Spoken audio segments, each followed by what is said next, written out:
Ah, hello. Hi, Carol.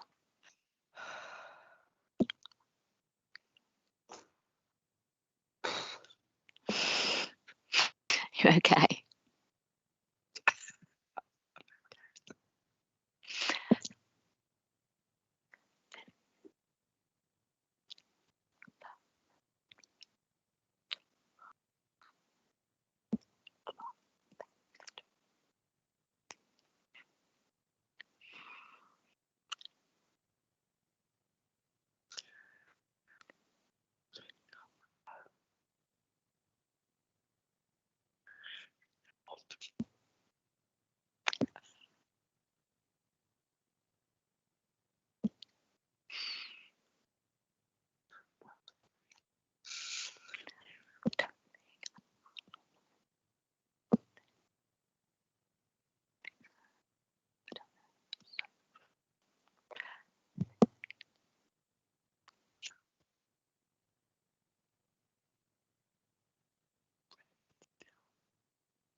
Hello, peoples. Can anybody hear me?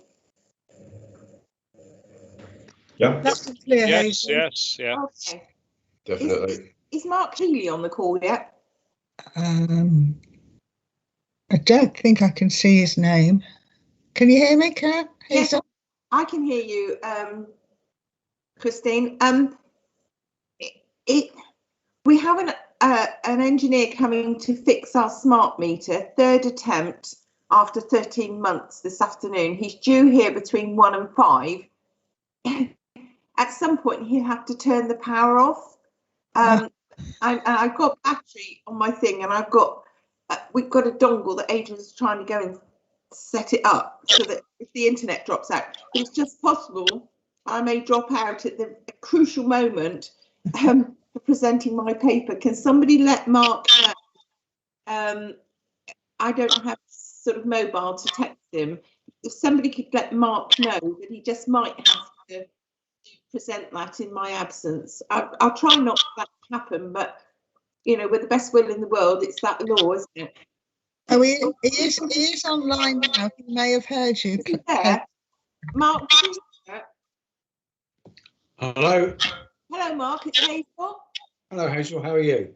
It's just I'm fine, thank you. It's just possible because we've got a smart meter engineer coming for the third time this afternoon between 1 and 5 to sort out our smart meter. It's only taken over a year, but never mind. And he'll have to turn the power off. It's just possible that that crucial moment might happen when my report needs to be presented. So if I drop out, will you do that, please? If I can do, yes. Thank you very much. What time is that, Hazel? Oh, who knows? How long is that piece of string? If we all get a move on, we should do it before lunch and it'll be fine. But who knows? It'll be really good because I've got to take my wife to hospital this afternoon. So yeah, it'd be great, that would. Okay, well, you know, I mean, they'll just have to take it from, you know, as read if neither of us is going to present it. Well, you know, let's just hope it's a business-like meeting. We can, you know, not get it too fast. I don't think there's any reason why we should be here any time after one, but there you go. Well, who knows, Hazel? Who knows? Well, we'll see how we go. But I mean, the dongle may work. It may be all right. So who knows? Okay, no, but don't worry about it. Hazel, you've got a little squeak. Have I? Oh, I don't know about the squeak then. I'll mute myself and be quiet.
Good morning, Chairman.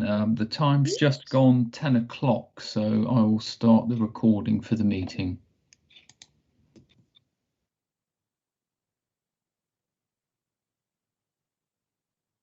Good morning, everybody. As we've just heard, the time is now 10 o'clock, which is the appointed time for the County Council's annual general meeting to commence. For those that don't know me, my name is Scott Waldridge. I am the County Council's monitoring officer, and I'll be just starting the meeting. The main purpose of today's meeting, in terms of an annual general meeting, is to deal with a number of procedural and constitutional matters. So the annual general meeting is usually where the council elects its chair, appoints its vice chair, and also makes appointments to the various chairs, vice chair. But in today's meeting, there is also the requirement for the council to also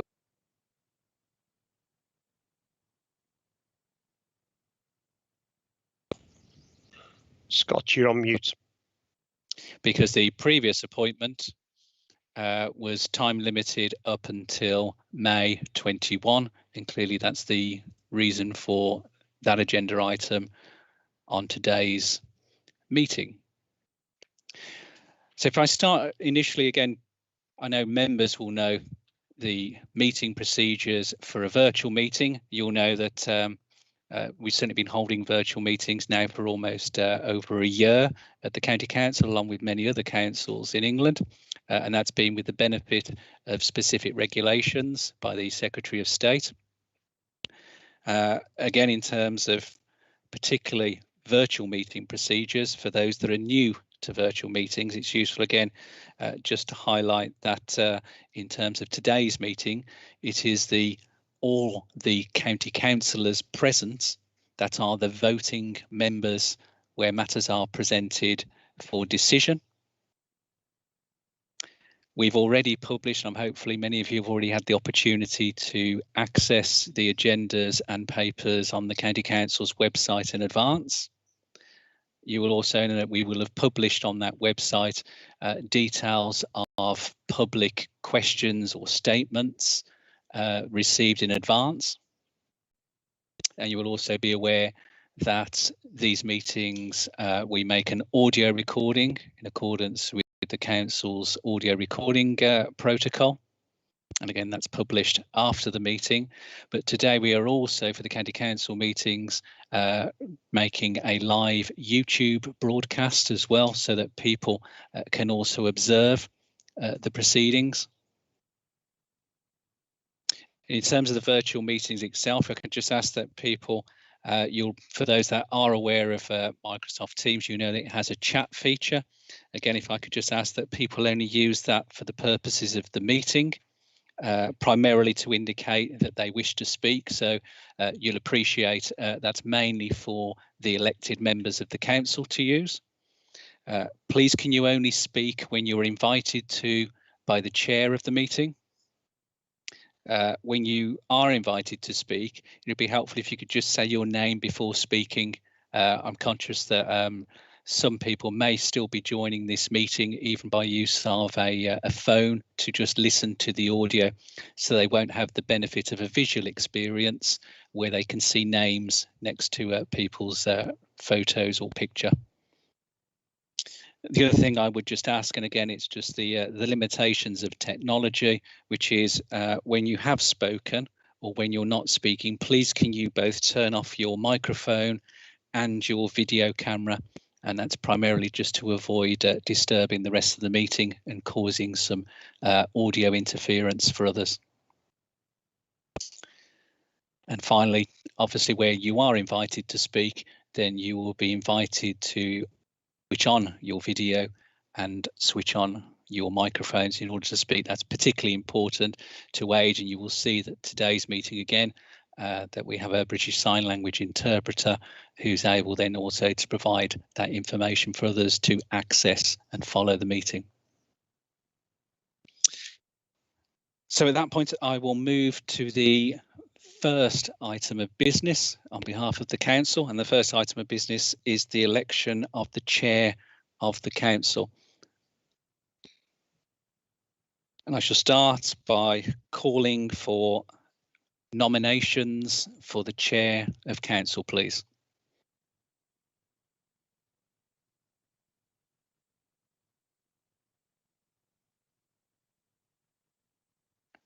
Councillor Fothergill. Thank you very much. Thank you very much indeed, Monitor Officer, for introducing the meeting. I'm pleased to nominate Councillor Nigel Taylor to remain as chairman for the next 12 months. So my nomination is with Councillor Taylor, and I believe that there is a seconder for that. Thank you, Councillor Fothergill. Can I therefore ask for the seconder for that proposal? Yes, Scott. Let's second that motion for Nigel to be chairman of the council for the following year. Thank you, Councillor Bloomfield. Are there any other nominations for election of chair? I can see Councillor Munt, you have your hand up. Is that for a nomination for election of chair?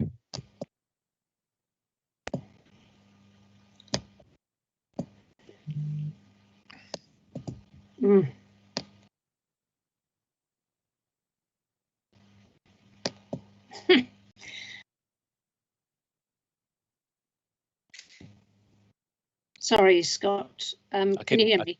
We can now, Councillor Munt. Okay, I'm terribly sorry. I'm having awful trouble getting my machine to respond this morning. I don't know why. No, I have a point of information which I'd like to raise, please. So this is an item relating to the election of chair. Therefore, do you have a nomination for the? Are you proposing a nomination for the chair of council?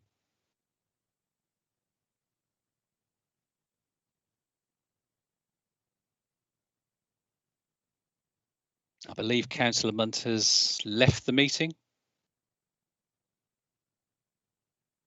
I could pause for a moment just to allow her to return, because I believe she was seeking to either ask a question about the election or seek a point of information.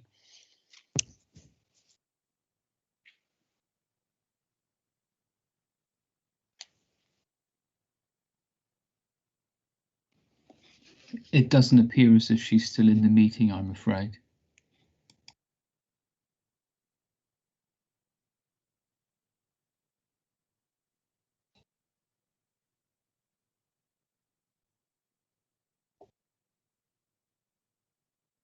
I should just wait a further moment. I can see. I believe Councillor Munt's now joining the meeting again. Councillor Munt, are you present? I am. Can you hear me? I can. Okay, thank you very much indeed. May I raise my point of information, please?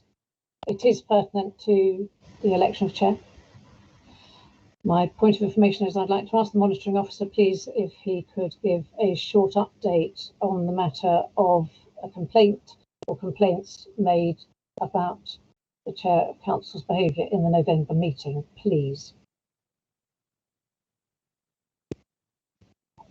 Thank you, Councillor. I think, as you'll all appreciate, the matter we have before us is for the election of chair, and therefore matters for consideration are purely around that. For consideration, what I would advise purely from a public interest perspective is that members will know, because it was reported certainly at the last meeting, that Councillor Taylor made a full public apology, and that's recorded and shown in the minutes for the last meeting. But those that were present, you will recall that Councillor Taylor made a full public apology for his inappropriate comments at the end of the November meeting. And again, that follows, in addition, just to close Councillor Munt's point, that certainly follows my determination of a complaint that has been upheld against Councillor Taylor in respect to those inappropriate comments. But as I say, you will all be aware that Councillor Taylor has already made a full public apology on that matter.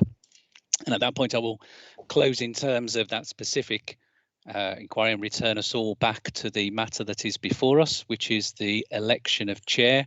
And I will again finally ask for, are there any other proposed nominations for the chair of council? I can see no others indicating. Therefore, in the instance where there is only a single proposed nomination, I would just ask for members to indicate purely by raising their hand or switching their microphones on that they are supportive of that proposed nomination.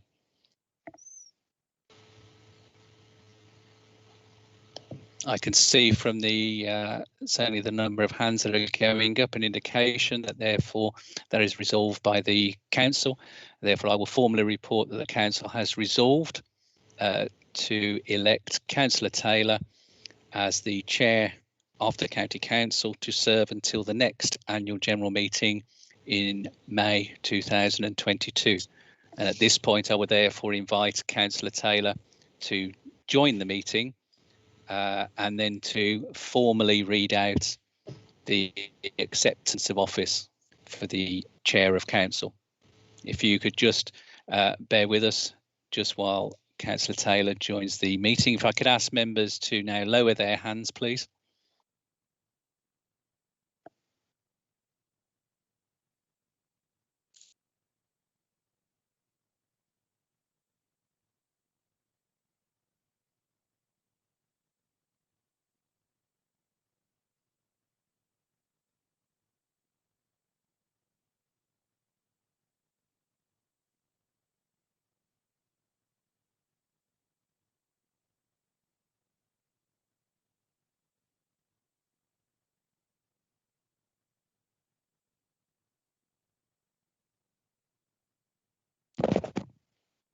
Just for the benefit of public watching, Councillor Taylor is now joining the meeting. Councillor Taylor will shortly be reading out the acceptance of office.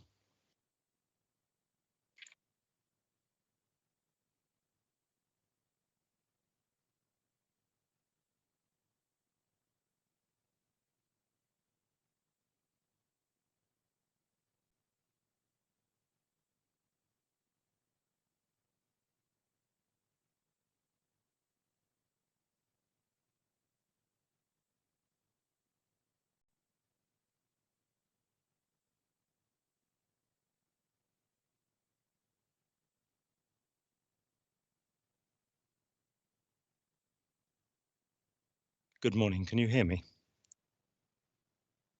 All right. Good morning, councillors, and good morning to the members of the public that have joined us this morning. I do apologise about my voice. I'm afraid an issue I have that I can't get rid of. I, Nigel Philip Taylor, having been elected to the office of the chair of Somerset County Council, declare that I take that office upon myself and will dutifully and faithfully fulfil the duties of it, according to the best of my judgment and ability. I will now sign that declaration.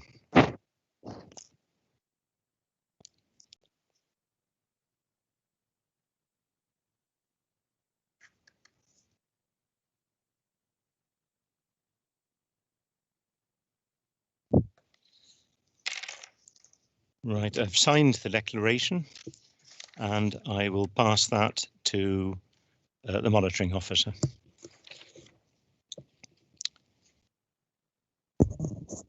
If you could just bear with us shortly, the monitoring officer has just moved out of the room and he is going to be back any second. He's now back, thank you. Very kindly brought me a glass of water.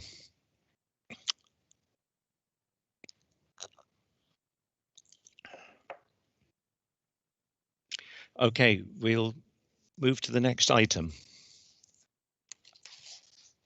And the next item is the appointment of the Vice Chair of the Council.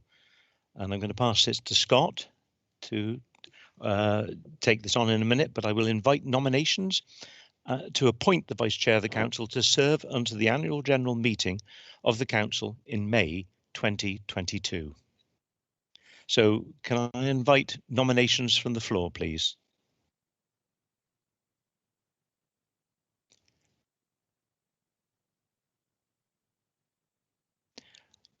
Councillor Fothergill, you're nominating Councillor Thank you. Keating. That's very ahead of me there, Chairman, but you must have read my mind. People have worked out that we are across the room, so telepathy is working. But yes, I am delighted to step forward and ask Mark Keating to continue in the role of Vice Chairman for a further year, and he's my nomination. I believe that there isn't a seconder to step forward for that nomination. Thank you, Councillor Fothergill. Will the seconder step forward, please?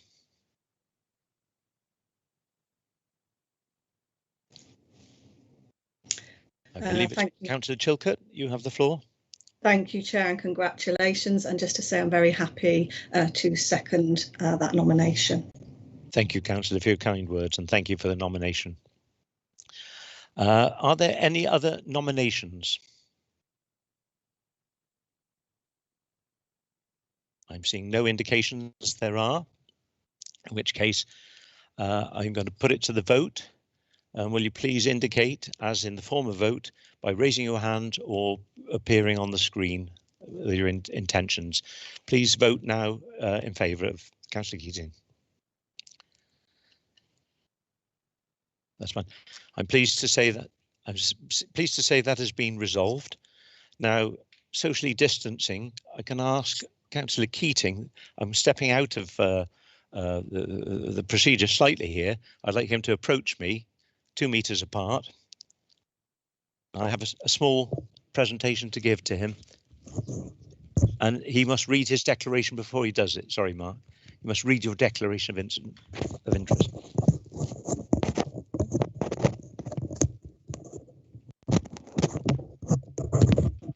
Thank you, Chair, and thank you, members.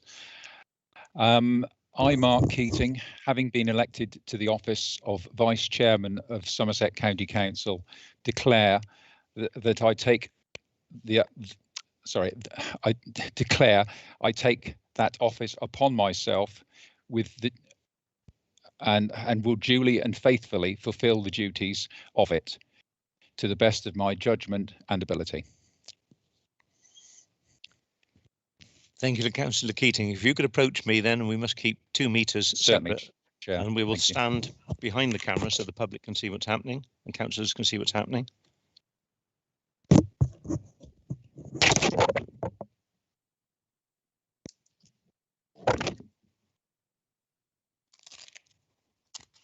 gives me great pleasure, Mark, to pass this to you. You've always had rather tatty chain to represent this county council.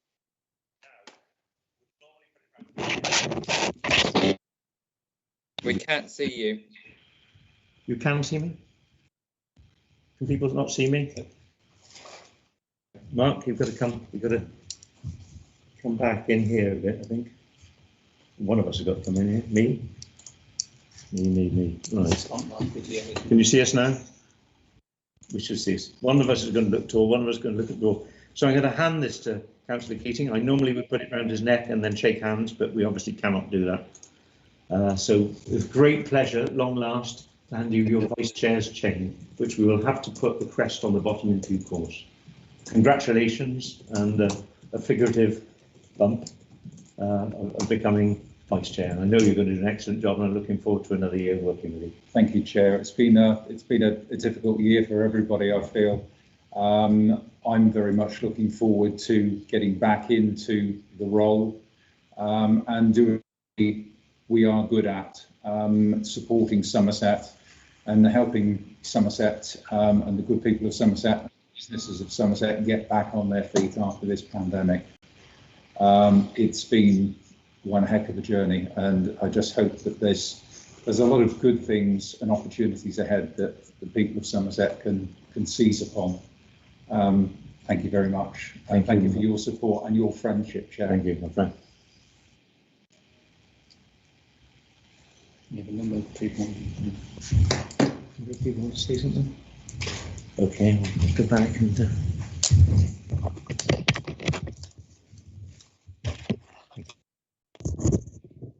Now, I think there's a number of councillors that would like to make comment about that. So I'm going to invite you, David Fothergill first, please. That's very kind, Chair. Thank you very much indeed. I would just like to congratulate both yourself and Mark Keating on your re-election and your reappointment to the roles of Chair and Vice Chair. It has been a difficult 12 months that we've all had to work through. I'm hoping and I'm reassured that the future does look brighter for us, and as we return back to face-to-face meetings, I'm sure that we'll all appreciate being back with people that care as much about Somerset as we do. But I'd like to extend my congratulations to you both, and thank you for your service over the last 12 months as well through those very difficult times.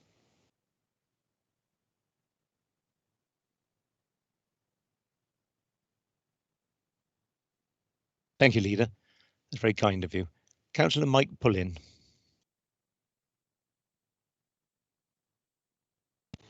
Sorry, Nigel, that was in error. I'll put it down. Okay, thank you. Apparently that was in error. So, Councillor Linda Oliver.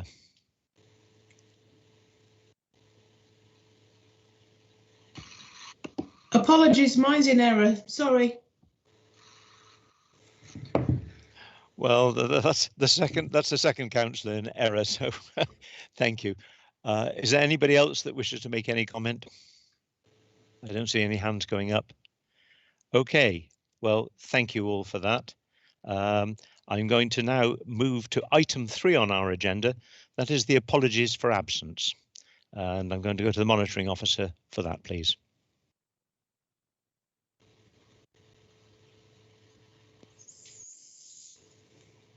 Thank you, Chair. We have apologies for absence from Councillor John Clark. We also have apologies from Councillor David Hall, who will be joining the meeting during the course of the County Council meeting at about 11:30. Other than that, those are the apologies that I'm aware of for today's meeting. Thank you, Scott. I'm now going to, are there any other apologies that anybody is aware of, please? Nobody's indicating.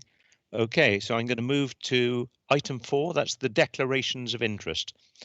The details of all members' interests in district, town and parish councils can be viewed on the council website at County Councillors Membership of Town, City, Parish or District Councils. And this will be displayed in the meeting room where relevant. The statutory register of members' interests can be expected via request to the Democratic Services team at Somerset County Council. I'm going to move now to the minutes from the last meeting. You'll find these on page 9 to 48. This is item 5, pages 9 to 48. I will be asking you to look at those minutes, and then I shall ask Council to confirm the minutes as accurate. I'll give you a couple of minutes. I see a hand from Councillor Tessa Munt. Good morning, Councillor Munt. Councillor Tessa Munt. Morning, Chair. Thank you. Can you hear me? I can. Yes. Yeah, you're clear. Thank you. I have a number of queries, inaccuracies that I've identified within the minutes. Would you like me to raise those now?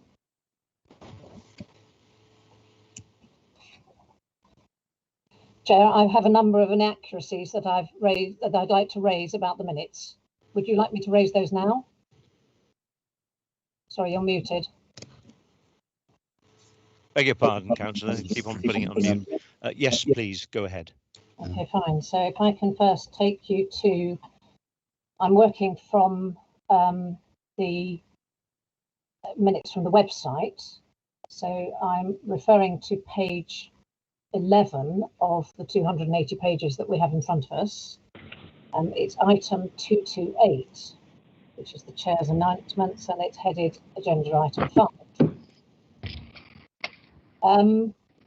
In the second paragraph, it says some inappropriate comments that he made at the last meeting, and he wished to make a public apology for those remarks. I believe you did make a public apology, so I would like to suggest that we amend that to say some inappropriate comments that he made at the last meeting, and he made a public apology for those remarks. Thank you, Councillor Mudd. I think that's quite correct. Okay. And that has been noted by Scott Wooldridge. Thank you. So in paragraph 4, I have been back over the recording of the meeting. I think that the first and the last sentence are accurate. It says the chair also noted the passing of Mr. John Brunsden, MBE, who had served as a county councillor for Glastonbury. That, I believe, is accurate. The last sentence says the council observed a period of silence to reflect Mr. Brunsden's passing. I believe that is correct. I do not believe, if you listen to the tape and watch the YouTube, I do not believe that Councillor Napper said anything during that meeting, and these minutes should reflect what happened, not what Councillor Napper hoped might have happened. I know that he spoke all the way through, but he was muted through that minute's silence. Yes. He did not make those comments, sir. I would like the amendments made, please. I think you're what actually happened. I think you're totally correct, and we will make that change accordingly. Thank you. Thank you. And the third thing I would like to say is that I recall, and I have gone back over the recordings of this, I distinctly recall, and I would be accurate in saying that you, Chair, said you were taking 6 months leave of absence, and that has not been recorded in the minutes. I'm delighted to see that you feel you are well enough to take on what is an incredibly onerous job as the chair of the council. I understand that, and I'm delighted you're well enough to do that. I wish you very much the best, but I would like the minutes to record exactly what happened, which was that you were quite clear that you were going to take 6 months leave of absence, and the minutes should reflect that. Thank you, Councillor Munt. I accept what you're saying. If I can just give some personal clarification on that, which I wasn't going to. I finished my last chemotherapy yesterday afternoon, so I had my radiotherapy and my chemotherapy. I now have to go for further tests. I then will be having an operation on my liver first in June, and then on my bowels in July. And it will take me some time to recover. I certainly hope it won't be 6 months. I'm dying to get back into the county council and get on with the work that we all as councillors have got to do. So the 6 months is the safety net. I don't know how long I'll take to recover. And I thank you for your kind words about my recovery. Thank you. Nigel, I would like to express the wishes of the whole of our group for your speedy recovery. But and I didn't mean to provoke you into having to explain your situation. All I wanted to do was make sure that our minutes reflect exactly what happened in our meetings. Thank you. Thank you, Councillor Munt. Thank you. And the monitoring officer has noted that, but I'm going to invite him to speak.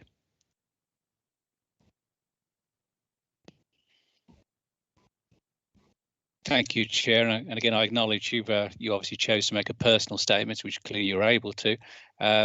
Members will be fully aware in terms of the minutes, and I accept Councillor Munt's point about what was said at a meeting. You will also appreciate, though, that the minutes are not a verbatim record. We don't record every point that's made throughout the whole of the meeting. We choose to clearly summarise the key points from the meeting. Does that mean that those amendments are not going to be made? That means that I can make a summary record if that's what the council wishes, to make reference to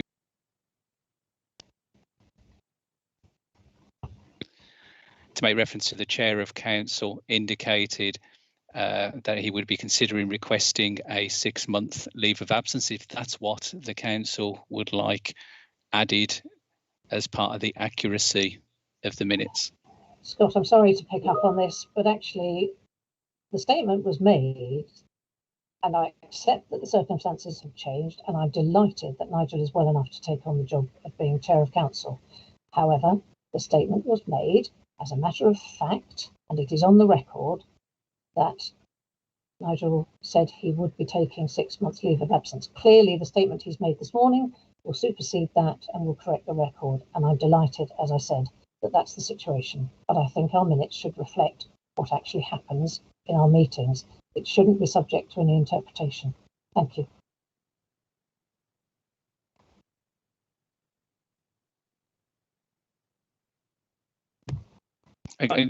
Scott, would you like to answer? Again, only to the point that I'm making, Chair, which is, again, they're not a verbatim record, but again, it provides an opportunity at every meeting for any member of the council to raise a point of accuracy, which clearly Councillor Munt is doing just that. It is then for the council to decide whether to accept that point, and in which case, then under your instruction, I will then obviously amend the minutes as as I've already been directed in terms of the other two points.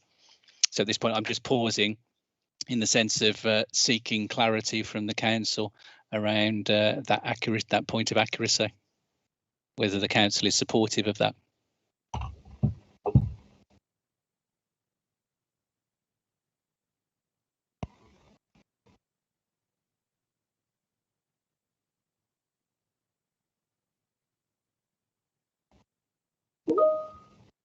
I see.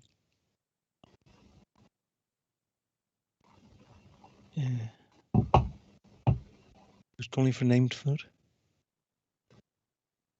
Okay. Scott, can I raise a point of order, please? Point of order. Go ahead. Thank you, Chairman. In relation to the minutes and the comments you just made, obviously, yes, the minutes aren't a verbatim account, but aren't the minutes relevant to the business transacted by the council? And clearly, there's going to be things that are said in that meeting which does this have to go in the minutes? Is it actually relevant to the business that's being transacted on the day? I wasn't there at the point it was made. I'm going to pass that to Scott to see his view on that.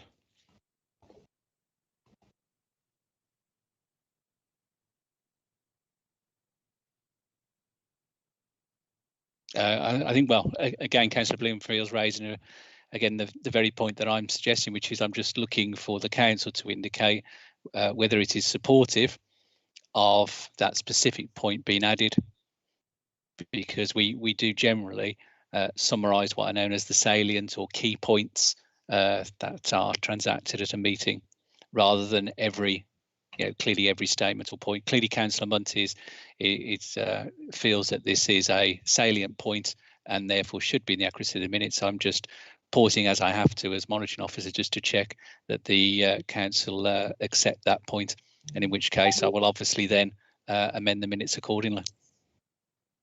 Okay, I have 4 hands up. The first is Councillor David Huxtable.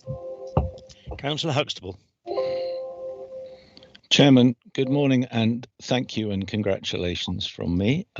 Can we just move on quickly through this, because I listened carefully to what Councillor Munt has said, but I personally am happy with the accuracy of the minutes before us, and I would propose that we have a named vote on it and move on, and I'm sure I have 10 of my colleagues agreeing with me. Thank you, Chairman. Councillor, thank you. Scott Woodridge, sorry to pass this to you again.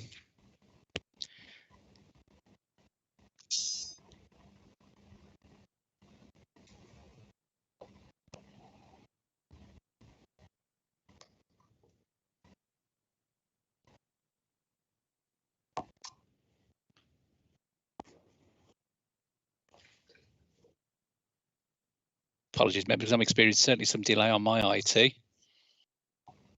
As we've just heard, we've certainly had a proposal from Councillor Huxtable requesting a name vote on this point of accuracy about whether the council is prepared to accept the proposed addition of words as proposed by Councillor Munt. I mean, certainly to clarify for everyone's benefit, Councillor Munt is correct, as I'm sure we will all recall who were at the meeting, in terms of her point that that statement was made by the Chair of Council. So in terms of a point of accuracy, yes, that statement was made. The only question is whether that matter should be recorded in the minutes or not. As I believe we've had a proposal from Councillor Huxtable that we have a name vote in terms of determining that matter. I understand So in terms of that, I will now move to calling out members' names about whether to accept Can I the ask statement for being added to the minutes. Sorry, point of clarification, please. Chair, can I make a point of Councillor clarification? Munt, go ahead, please. Thank you very much indeed. Right, please can I just check? Do we accept that Nigel Taylor made a public apology for his remarks? Is that point accepted? Does council accept that point? So my second point, in the absence of any, I can't hear anything. So my second point was that Councillor Napper did not make the comments between the end of the first sentence and the beginning of the second sentence. Does council accept that point?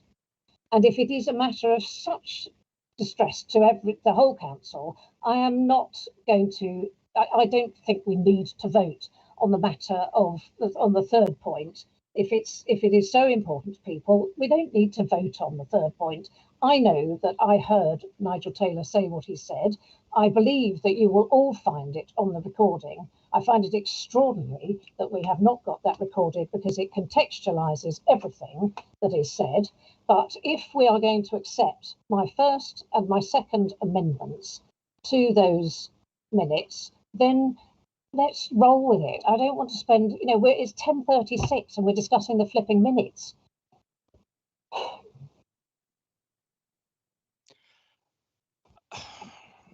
You, Scott.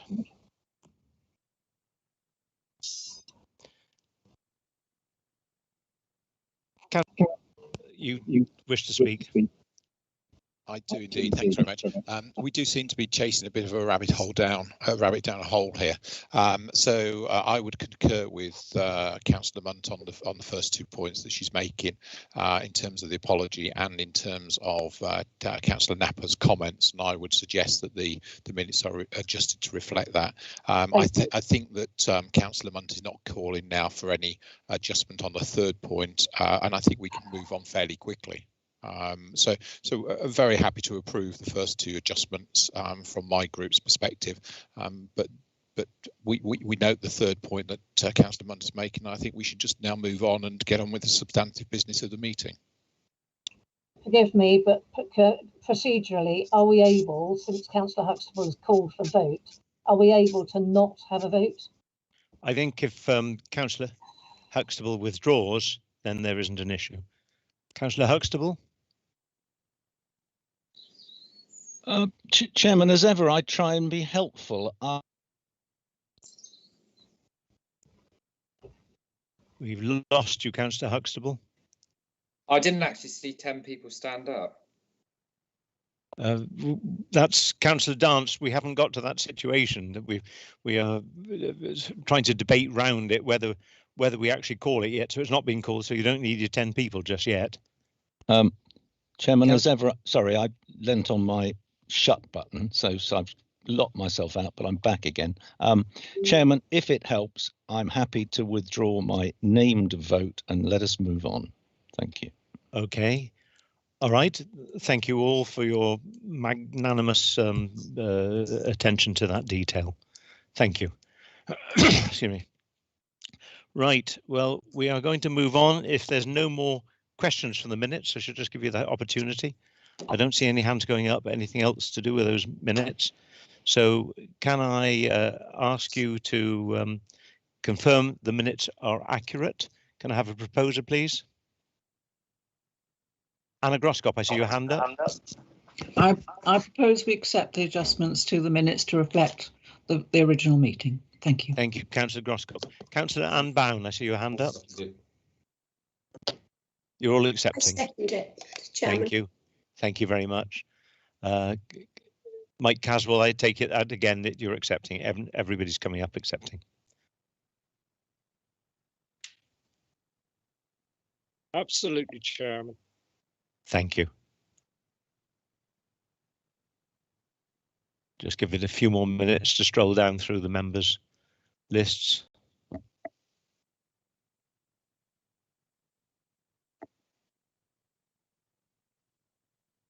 I don't see any to the contrary unless I'm missing out on it. Okay. We're seeing none to the contrary. Thank you for voting. You can all lower your hands now, and that you have confirmed that the minutes are accurate. I now move to item 6. That's the Chair of Council and announcements. You'll find these on pages 49 to 50. And I'll just try and bring them up myself.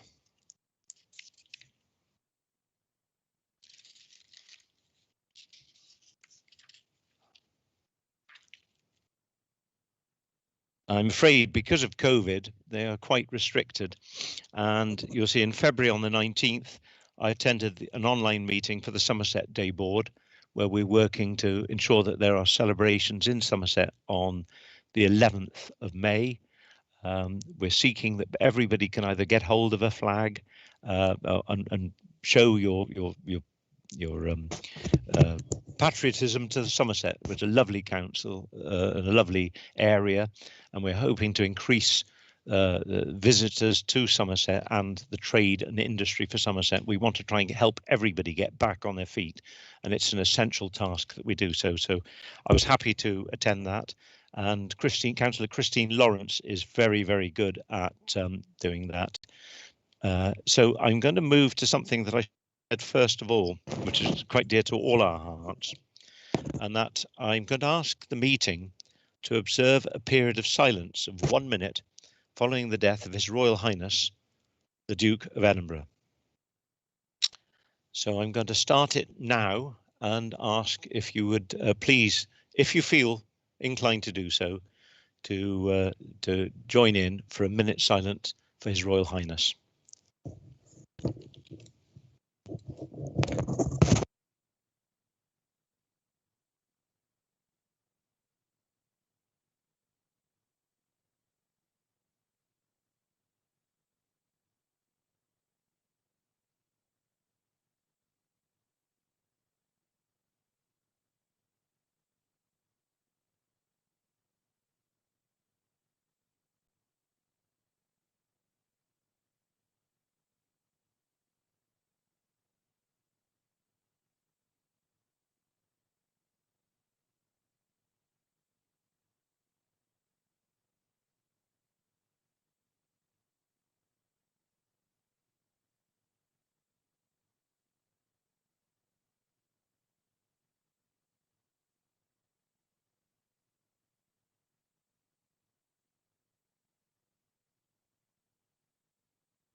You're muted.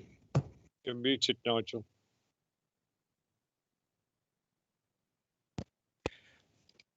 Right, I have some further bad notice to give you.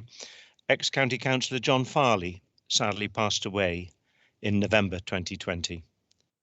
John was the County Councillor for Blackmore Vale from 1993 to 2005. He was also a District Councillor at South Somerset District Council between 1995 and 2007.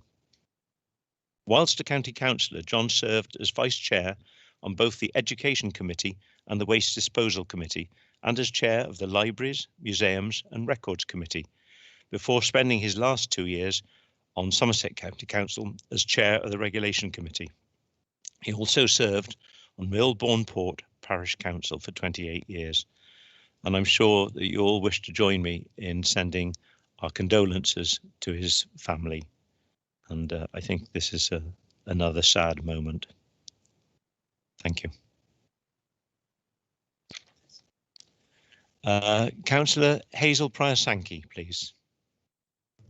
Thank you, Chair. I was just going to mention about John Farley, and indeed he was one of the class of 93 and a very good friend, and he will be sadly missed. But also to support your comments about Somerset Day, it is vital that we do everything we can to promote Somerset, so thank you for that.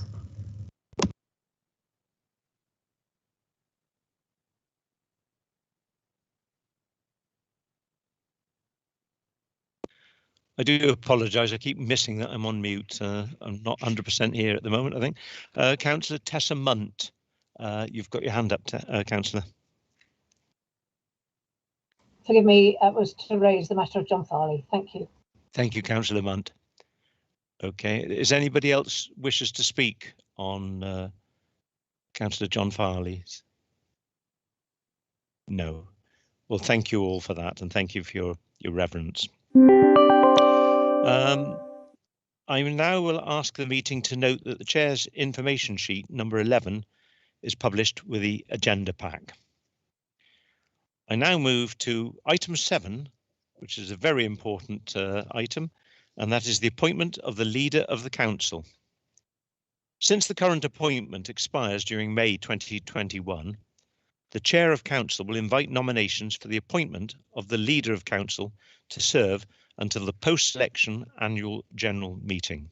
So I'm now going to call to all councillors for a proposal. And I see the first hand up is Councillor Rod Williams. Good morning, Mr. Chair. My name is Councillor Rod Williams. Secondly, may I add my congratulations to you on your re-election. And thirdly, I propose as Leader of the Council, Councillor David Fothergill. I'm sure there will be a seconder. I will say more if you wish, but I propose Councillor David Fothergill as Leader of the Council. Thank you. Thank you. Councillor Anne Bown, I see your hand is up. Thank you, Chairman. Anne Bown, County Councillor for Bridgewater West. I would like to second that, as I believe that our leader has been extremely good over the last so many years, and I do believe that he will continue to do a very good job in the future. Thank you. Thank you, Councillor Anne Bown. I did see a hand that appeared and has disappeared again. If any councillor wishes to raise their hand, it may have been a legacy hand, but it's disappeared. Councillor Linda Vijay. Thank you, Chair. Yes, I was just going to second the proposal, but Councillor Bown has done that instead. Thank you. Thank you, Councillor Vijay. Are there any other proposals from the floor, please? I see none. In that case, I have the great privilege. Sorry, I beg your pardon. I must ask, can I have a show of hands from the council, please?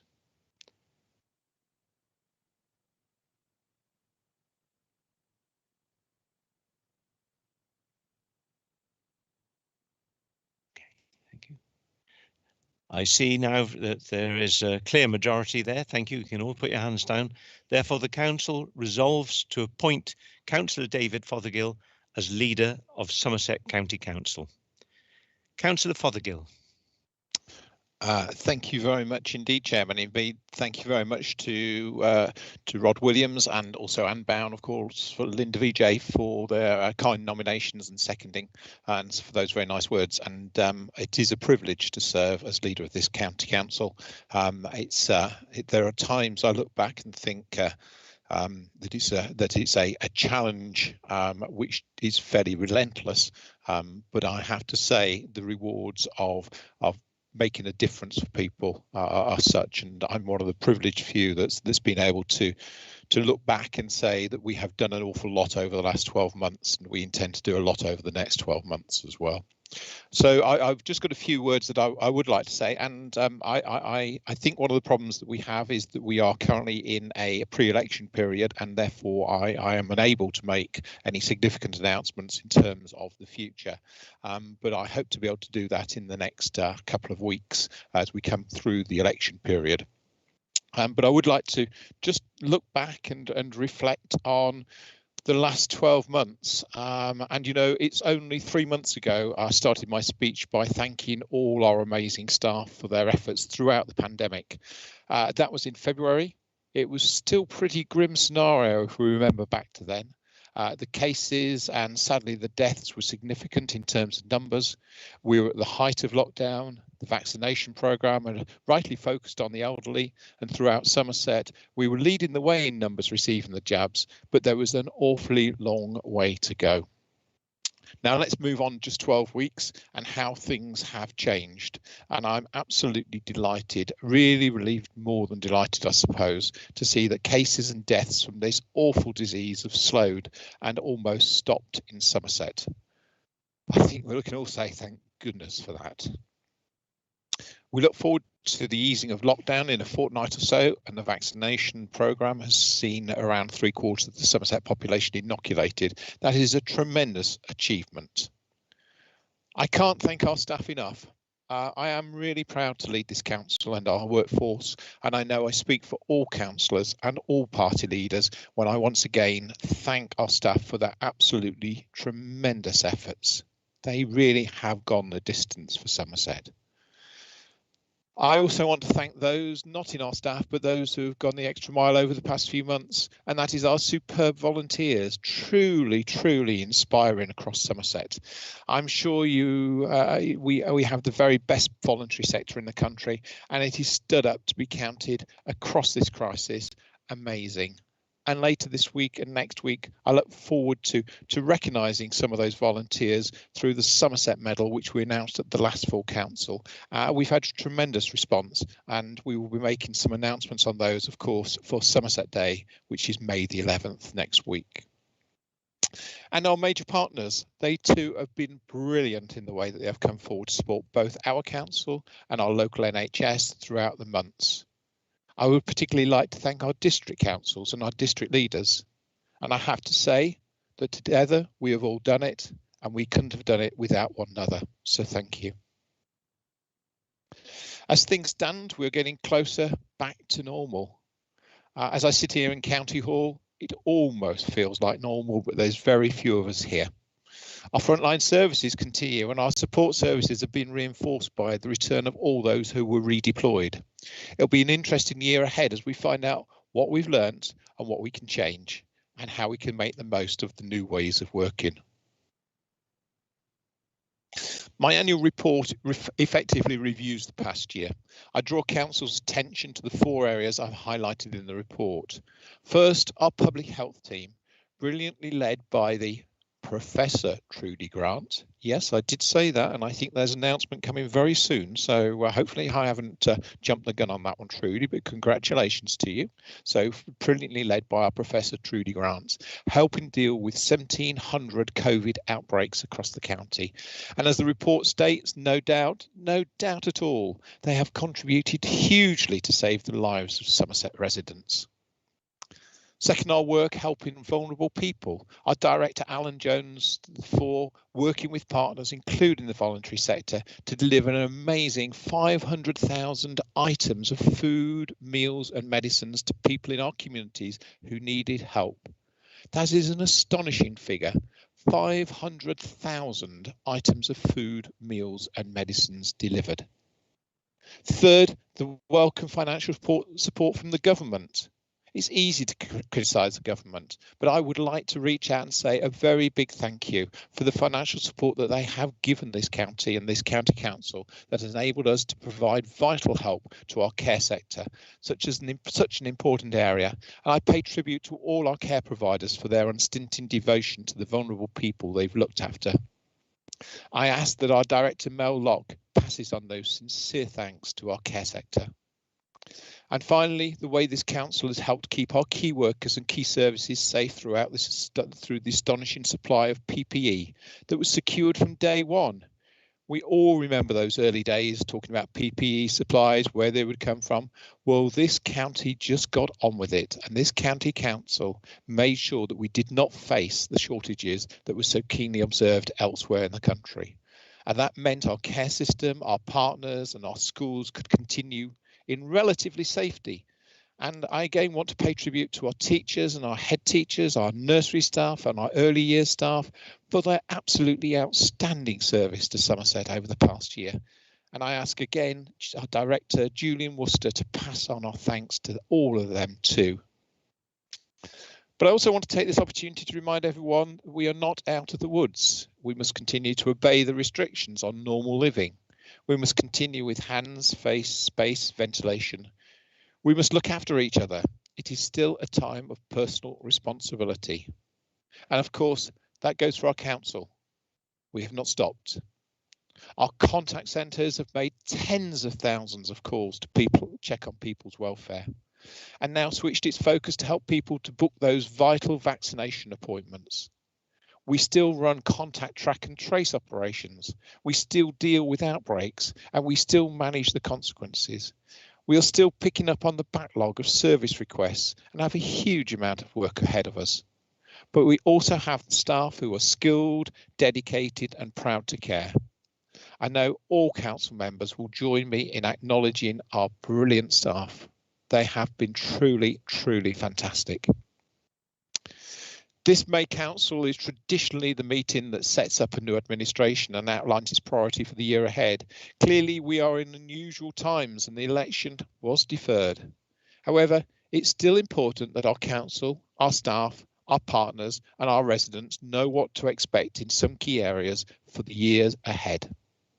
As a mark of our commitment to help the young people of Somerset with employment opportunities, I'm proud to announce that our first cohort of Kickstart placements has just started with the council, providing vital experience to young people on universal credit.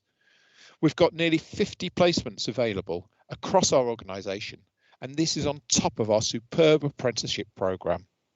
This is supported in part by our commitment I made 3 years ago to build great schools, expand and improve classrooms, and give children the fairest chances we can succeed and thrive. Since 2019, we have invested £75 million into additional school places, building 5 new schools as well as the expansion of 12 other existing schools. The programme will continue with an additional £61 million investment over the coming years. This equates to 4,200 additional school places, giving our children the schools and the classrooms they need, they deserve, and with superb teachers and head teachers, giving our children the fairest chance we can succeed. And a final piece of great news for our young people is our commitment to make sure families with school children do not go hungry over the holidays. I can confirm that we'll fund free school meals for the May half term. That means nearly 15,000 eligible children will be helped. But we want to go further and again add an extra 15% to that fund to allow schools to provide extra support where they believe it's appropriate. That will take the total cost to just over £250,000, and with the summer coming, we'll be looking to equally generous wherever we can. Turning again to our adult services, I would want to acknowledge the brilliant work and relationship that our social care teams have demonstrated with partners on intermediate care and social care support through COVID. I know they are convinced that this closer working will lead to more collaborative relationships for health and care right at the heart of our communities and developing joint-up care closer to home this year. And in particular, we'll be looking to develop ways with our social care providers to ensure that care provision reflects the new normal we are living in, and in particular, we want to help to co-create new models and invest in support for carers as well as areas such as dementia and mental health to reflect the COVID recovery need. I know this is an area that touches many of us all here, and I'm sure you all welcome this. I also know that Council will welcome a commitment to economic recovery, and I will outline our plans and priorities for that in the coming weeks. I personally believe economic recovery from COVID will be a challenge that will last for years. We will need to look creatively and imaginatively at what we can do and where we can really make a difference. We need great infrastructure to create the best conditions for economic recovery, and I'm pleased to announce that we have secured funding for another important highway scheme following the successful project at Junction 25 of the M5 at Taunton. We can announce a new project to improve the concrete carriageway on the Junction 26 roundabout and the Chelston Link Road. And if you've ever driven the concrete carriageway, you will be absolutely delighted that we're finally going to be able to sort out the loud noise that rattles your car as you go along that stretch of road. I'm also delighted that we'll be able to, if you excuse the pun, fast track our 20-mile-an-hour zones outside Somerset schools. The project, for understandable reasons, had to be paused through lockdown, but it's come back in the coming months. And finally, in just 2 months, the Secretary of State will announce his thoughts for the future of this council and all local authorities in Somerset. Of course, our policy is to promote our proposal for one Somerset. In fairness and to show balance, there is of course an alternative proposal, Stronger Somerset, put forward by our district councils. I'm not too sure why I'm being fair and balanced towards those 4 district councils, as fairness and balance have been in pretty short supply on this side. After a warning letter from the ministry asking all sides to be measured and balanced, this council has done exactly that. Nothing's been in breach of guidelines, rules or the publicity code of conduct. Sadly, I have to say the same cannot be said for the districts, to such an extent that we've been forced to report their poor behaviour on a weekly basis to the ministry. Some residents and council members have argued why we haven't copied them with our hostility, our negative attacks and criticism of individuals, our own staff and our own politicians. It's been tough to resist those calls, but it has been the right thing to do. As we come through this, as the Secretary of State makes his announcements, we will need to come together, we will need to work together, and we will need to improve for Somerset. We do not need negativity, we do not need toxicity, and we do not need the challenges that have been presented by our district colleagues in the past few months. And now, after a scrambled series of meetings on Friday of last week, we have a sham and one-sided poll called. I can confirm that this council will not take part in the political games being played here, and I hope the same can be said for the Secretary of State, who is the person making the decision. Is already written to the 4 councils saying he did not regard this poll as value for money and stressing he would not give any result much weight. So no point in spending the £500,000 to £1 million of council taxpayers' money, you might think. But sadly, that was not the decision that was taken last Friday. Sadly for Somerset's council taxpayers, that message from the Secretary of State is being ignored. I'm sure that this council's approach to stay positive and big up Somerset is the right one, and I'm pleased at the way Somerset County Council has behaved and shown the leadership that Somerset needs and deserves. I said earlier that this speech would traditionally outline major announcements for the year ahead, but clearly we're still within that election period and therefore it would not be appropriate to make those announcements today. Once the election period has finished, I'll make further announcements and we will commit to circulate any speech or statement to all our council members. I will therefore end the speech with that review of the past year and again thank our staff, our volunteers, our district councils, our partners for their tremendous efforts over the past 12 months. We as councillors are all extremely proud of what has been achieved for Somerset, and I know I speak for all the political leaders when I say that our staff, our partners, all those volunteers have worked tirelessly for the benefit of our residents. It is truly humbling to stand here and reflect on all that amazing work. Thank you.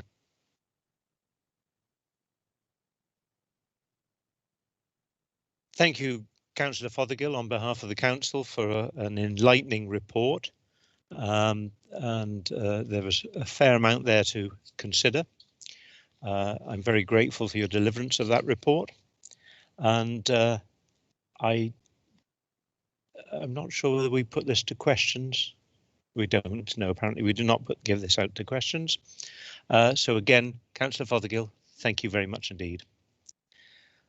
I'm now going to thank everybody who attended the meeting today for your support, for my proposer and for my nominee, seconder. I'm very grateful. I'm afraid I'm feeling a bit overwhelmed at the moment, and I'm going to thank Scott Woodridge for his support and for our legal advisor, Honor, who's been very quiet today, fortunately for her. And I'm going to hand you to the good hands of my new vice chair, who is my old chair, Mark Keating, who will do a splendid job in continuing the rest of the meeting. Can I just say that I will pledge that I will support all councillors, regardless of political positions or divides in the forthcoming year, and you can be assured of that. Thank you all and good day.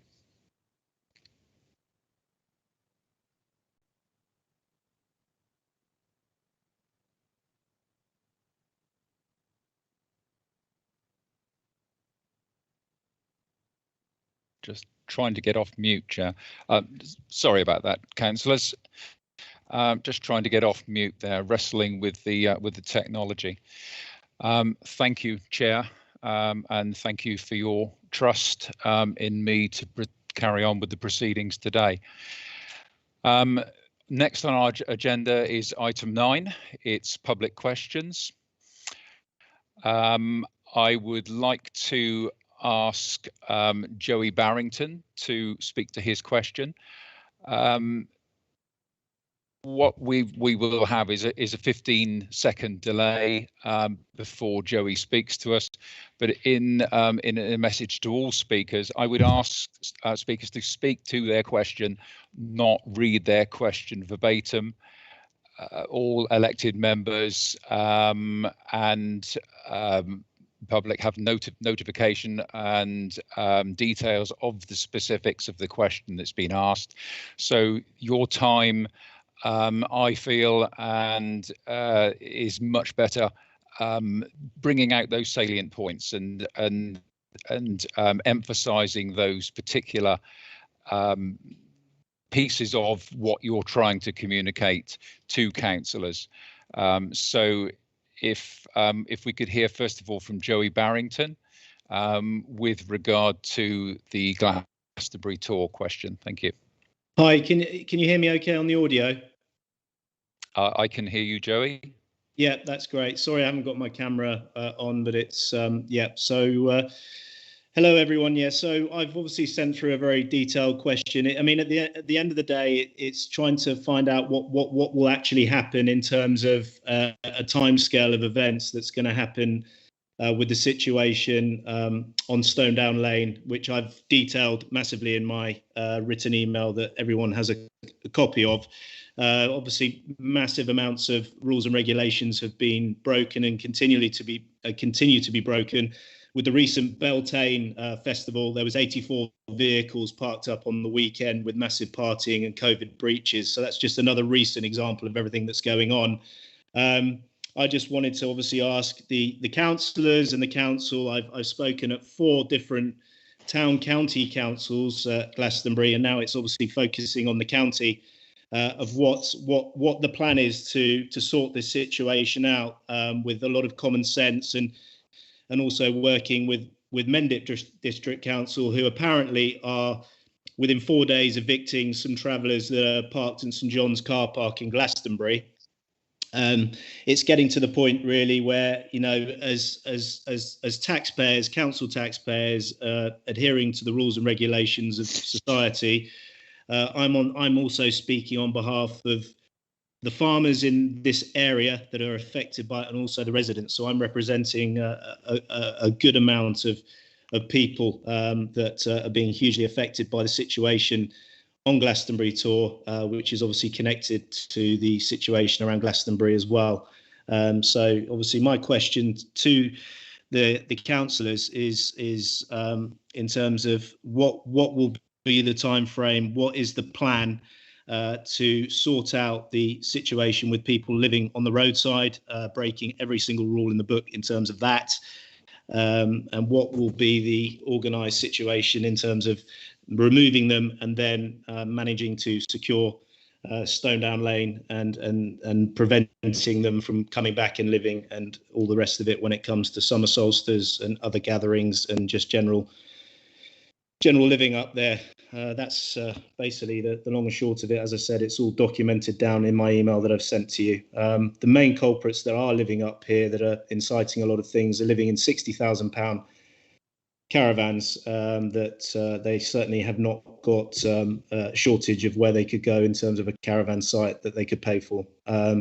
It's just interesting just to hear everyone talking about Glastonbury Day and what a fantastic county which it is. I'm born and bred here. The Glastonbury tour is the jewel in the crown, and it's been absolutely brutalised, and has done for this last year. So I really want to know what the main councillor and the county council are actually going to do in regards to moving on this situation. Okay, thank you, Joey. Just winding up. Have you finished? It's literally down to the last 10 seconds there. Yeah, that's fine. Yeah, thank you. Okay, thank you very much. I've got Councillor David Fothergill and Councillor John Woodman to reply. Thank you. Councillor Fothergill. Thank you very much indeed, Mark. And thank you, Joey, as well, for taking the time to write. I'm going to respond to your question. Normally it would fall under John Woodman as Highways and Transport, but I've had considerable involvement in discussions around Glastonbury in recent weeks, and it seems to be more appropriate that I just take this question. But if there's something more specific, John will, I'm sure, respond later. So thank you for your question.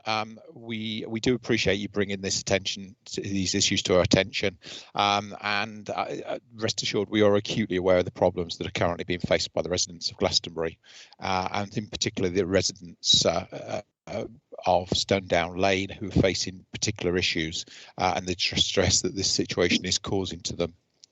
I'm sure you appreciate, however, that there is no easy solution to the problem. We know the Glastonbury community has always been a tolerant society, but we acknowledge now that patience is being sorely tried and recognise that this tolerance is frequently being tested and exceeded. I think it has been exacerbated by the COVID lockdowns, but it clearly is now testing people to the nth degree. You'll be aware that recent measures to introduce a clear way to Stonedown Lane been unsuccessful in preventing the encampment. That's because we've had signs that were erected and which are required by law for enforcement purposes that were vandalised very quickly, and when they were cleaned and reinstated, they have been totally destroyed. Throughout the COVID, based on Public Health England and government guidelines, there's been a deliberate decision not to disperse the encampments with the aim of limiting the spread of the virus. With an easing of lockdown restrictions and a new guidance emerging, we are now hopefully moving into a new phase when we can look again at the options open to us. We have therefore recently set up a multi-agency group focused on identifying solutions to limit these recurring illegal encampments. The working group is looking at a multitude of potential measures which will be communicated at the appropriate point in time before the summer. Hopefully this does give you some reassurance that we are very aware of the issues. We are proactively seeking with partners, seeking to come up with short and longer term solutions that really work for everyone. But we do recognise that the tolerance of the residents of Glastonbury is now sorely tried. And thank you for your question. Thank you, Councillor Fothergill. Can we move to Catherine Cannon? Your question, Catherine, with regard to climate change emergency and plant-based diets. Are you? Thank you. Yeah, can you hear me well? Okay. Yes, you have 3 minutes, Catherine. Thank you. Thanks for allowing me this time. So after declaring a climate emergency, the impressive Somerset Climate Emergency Strategy set this ambitious target of net zero by 2030, with the strategy document recommending that Somerset residents, and I quote, consider a more plant-based diet. Here the council is rightly acknowledging the carbon emissions that are embedded in the consumption of animal products. Now we need to take tangible steps to encourage, incentivise and support residents to make changes to their diets, and schools seem an obvious place to start. This should absolutely not be seen as an attempt to impose any kind of diet on people. Over recent decades, the demand for cheap meat and dairy has skyrocketed, and as a result, farmers across the UK have been forced to intensify. The only option for many has been to farm in ways which cause harm to the environment. In Somerset, we have a long tradition of livestock agriculture, and we're rightly proud of our farming heritage, so our farmers should not be struggling and undervalued as they are. We must value the expertise of our farmers, and we need to be willing to pay a little more to allow them to farm in the best way possible. In schools, the meat on menus is generally cheap, often imported, and certainly not the highest quality. Despite this, it remains the most expensive part of the meal. Plant-based meals are considerably cheaper. Serving meat only 3 days a week and healthy vegetarian and plant-based meals on the other 2 days will save money, ideally allowing for procurement of higher quality, preferably local meat and dairy. In the UK, only 18% of children get the recommended 5 portions of fruit and veg a day, and most young people's diets also lack fibre. More plant-based protein in schools is an excellent way to address both. ProVeg is a leading food awareness organisation and is offering free support to catering managers who are keen to make positive changes. ProVeg offers menu consultations, chef training and PR support, all for free. Since Somerset schools organise their own meal contracts, all the council has to do is use its considerable influence over head teachers and governing bodies by writing a letter recommending action. I've been told by Councillor Purbrick that officers are looking into the matter, but I would like to see this issue treated with the sense of urgency that the climate emergency requires. Can the council confirm it will take the straightforward step of encouraging schools and catering companies to accept support from ProVeg so that revised menus are ready for September? As more families, I've been writing to councillors about this since December, and I know many of you are keen to see changes that normalise plant-based meals and bring them into the mainstream. When Leeds Council made this change last year, they were overwhelmed by support and they found the transition very easy. As more families want to reduce their impact on the climate, this is a very easy win for the council. An easy win for our planet, for our children's health, our local farmers, and for council and school budgets. Thank you. Not bad at all there, Catherine. About 4 seconds over, according to my reckoning. Councillor Purbrick, are you with us that you could provide a comment and a reply? Thanks, Councillor Keating, and thank you, Catherine. It's lovely to see you today after our correspondence over the last few months. It's great to put a face to a name. As you said, the Somerset Climate Emergency Strategy highlights the carbon impact from the consumption of animal products and the benefits from considering a more plant-based diet. And our catering advisory team, who work within the Support Services for Education, or SSE department, currently support a number of schools with their responsibility for arranging the supply of meals to pupils. Some have their own teams, while others use outside catering contractors to meet the central government's school food standards. Many schools and caterers are trying to promote a meat-free day and will have a plant-based option on every day as an alternative to a meat or fish lunch. And there's also an increased presence of plant-based food within secondary schools in particular, as their students become more aware of their surroundings and have a greater interest in climate issues. We also promote and suggest that school dining rooms have a taster table for trying new products and different foods, as this will both help with meal planning and provide an opportunity for children to try new foods, including plant-based options. On the wider matter, SSE, Support Services for Education, is keen to support schools in becoming more environmentally friendly across the whole remit, and have been liaising with a number of organisations to understand how they can work together to best support schools in taking action to support our climate emergency ambitions. They're currently looking to develop some specific content on their website that is structured around the framework used to achieve the Eco Schools Green Flag Award, and this will provide information and signposting to various local and national organisations that can provide resources and support to schools. Now, the main catering companies used by schools all have nutritionalists who specialise in ensuring a fully balanced diet on each menu cycle. They won't change their menus to suit one particular school that wants to make specific changes. So it's important that organisations such as ProVeg create good relationships with these caterers. SSE actually have arranged a meeting with Colette Fox from ProVeg, which I believe is taking place today, to discuss our plans, and I hope to include information and links on ProVeg within the Support Service for Education website to help raise awareness of their services that you've mentioned to our schools. And we're also working to deliver a virtual conference in October on becoming an eco school. And we'll be asking ProVeg if they'd be interested in running a session at this event for our schools. Thanks, Catherine. Okay, thank you, Councillor Purbrick.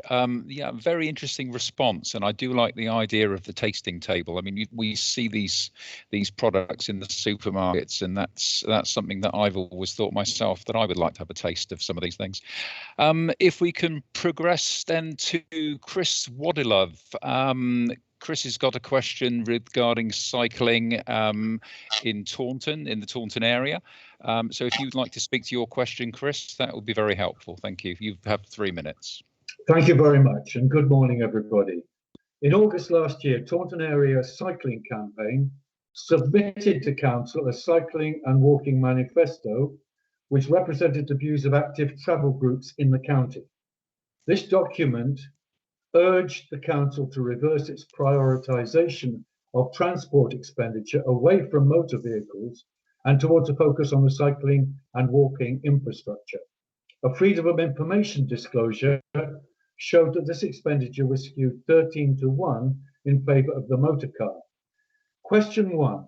Does the council recognise the need to invest significantly and deliver actions to improve safety, accessibility and connectivity for cyclists in order to get more people out of their cars, particularly as this is a recommendation expressed by the government in their Gear Change 2 policy document, endorsed in the forward by the Prime Minister?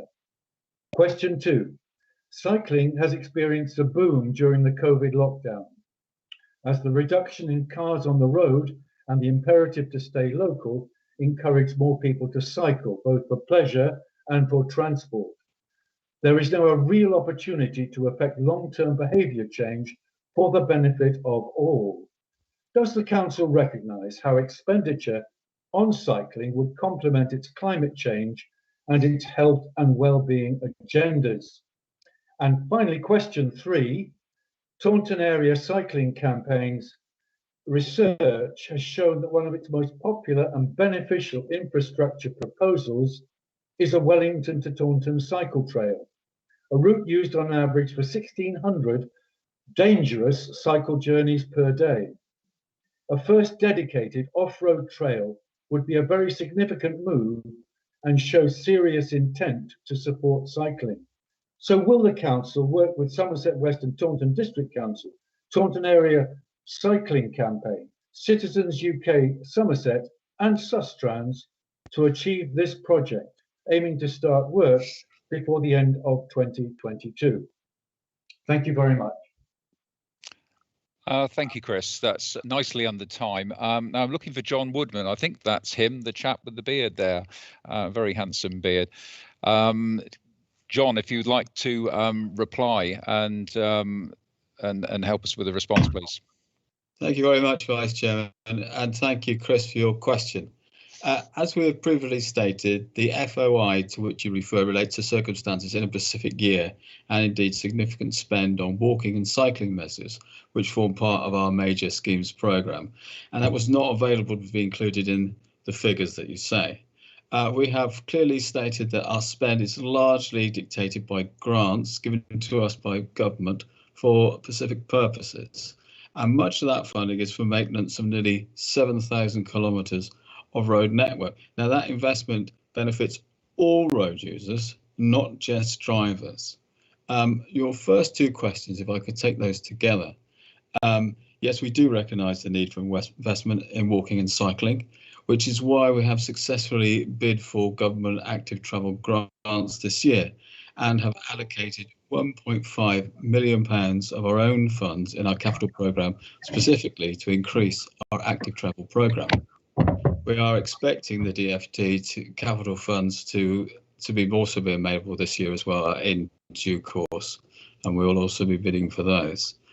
And your last question, the council is already part of the working group that has been set up to look at the feasibility of this route, but there are many complex issues to resolve, not least establishing in detail where such a route would run, securing the funding and acquiring the land as necessary. So I think your proposed timescales look extremely optimistic, but nevertheless, we will continue to play an active role in this and other similar proposals across Somerset. Thank you. Thank you, John. Some very interesting questions, some very good questions, and some very helpful answers. Thank you very much, everybody. If we can move to item number 10, which is the report of the Joint Independent Remuneration Panel. I'm going to invite Scott Wooldridge and Mr. John Thompson, who's the chair of the panel, to set out the panel's report and recommendations. The recommendations are set out in paragraph 2.1 of the report on page 51, and they relate to the scheme of members' allowances. Thank you, Scott.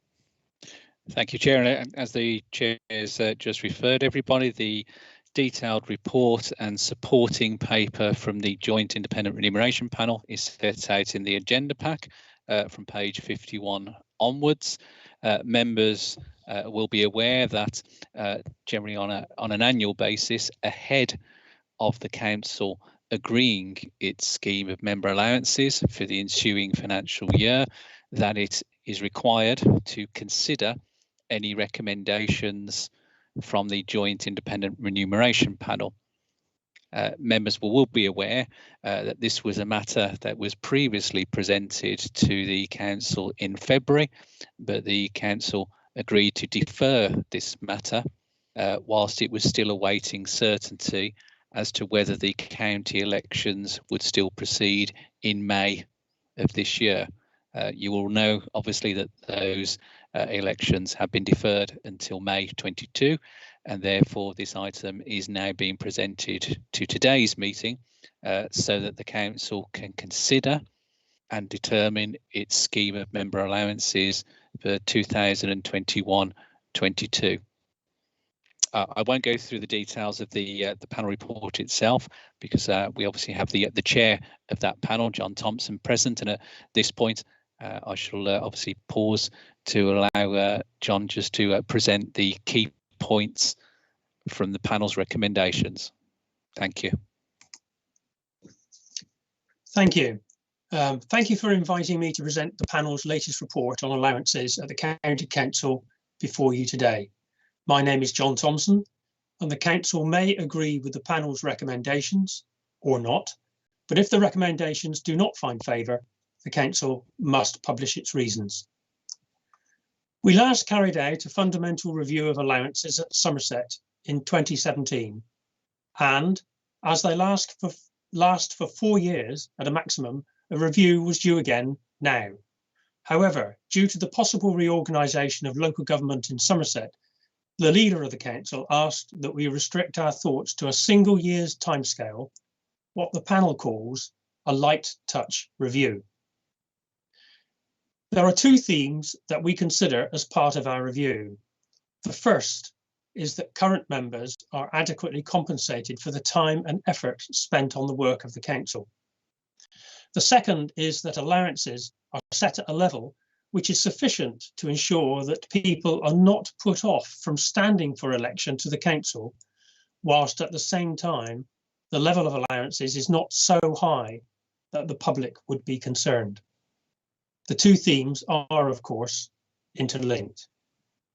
In a fundamental review, we would do more background work on pay and wage levels in the community the Council serves. But in a light touch review, we concentrate on comparison with similar councils, Somerset's peers, a survey of attitudes amongst current members, and interviews with group leaders and a representative sample of other members to give us a check on what happens at the Council. The panel is grateful for the time and open attitude of members who have participated in the survey and interviews. We started with a review of the basic allowance. This must be provided to all members, although an individual may refuse to accept.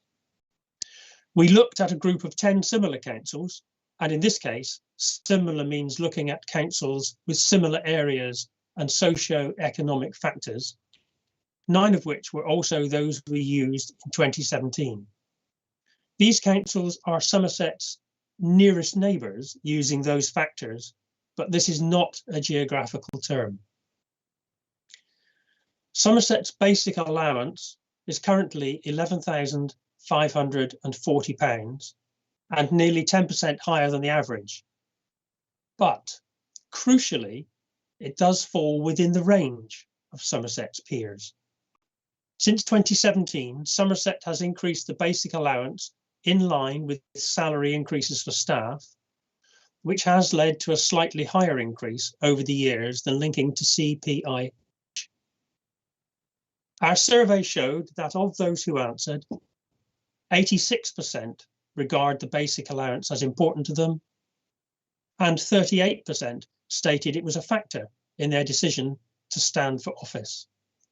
The survey also showed that of those who answered, members put a lot of hours into their activities on council business, with 17 members spending between 10 and 19 hours a week, and 18 spending 20 hours or more.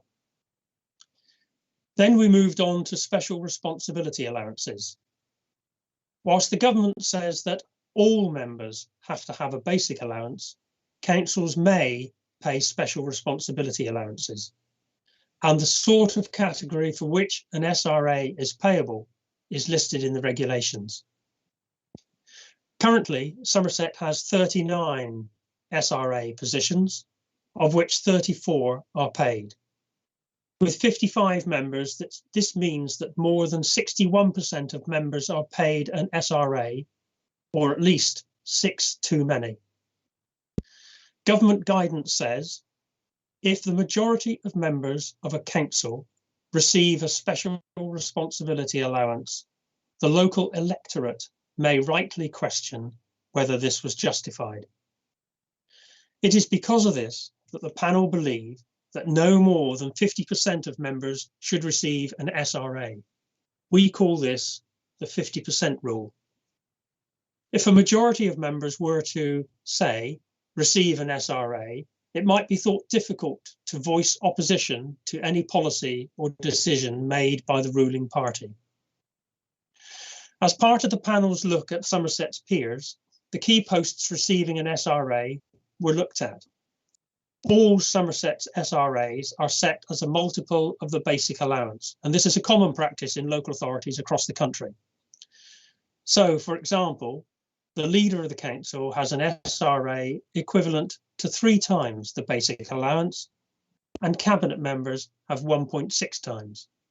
Both multipliers are very similar to the peer average, and this is replicated with other positions.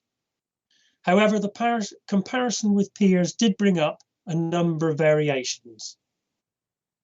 Only 2 other councils in the peer group have junior cabinet members. 4 councils have a minimum number of members in a group to warrant a group leader, other than the leader of the opposition having an SRA. Only 3 councils have SRAs for opposition spokespeople. And committee vice chairs rarely get an SRA, with the exception of vice chair of scrutiny. And this is the only instance where Somerset falls outside and below the range of Somerset's peers, indicating the role is undervalued at Somerset. There are 9 recommendations listed in the report. The first 2 are matters we think the council may like to consider as part of ensuring a vibrant democracy. The remaining 7 are all focused on allowances. As I mentioned earlier, the issue of public perception is seen as important by the panel.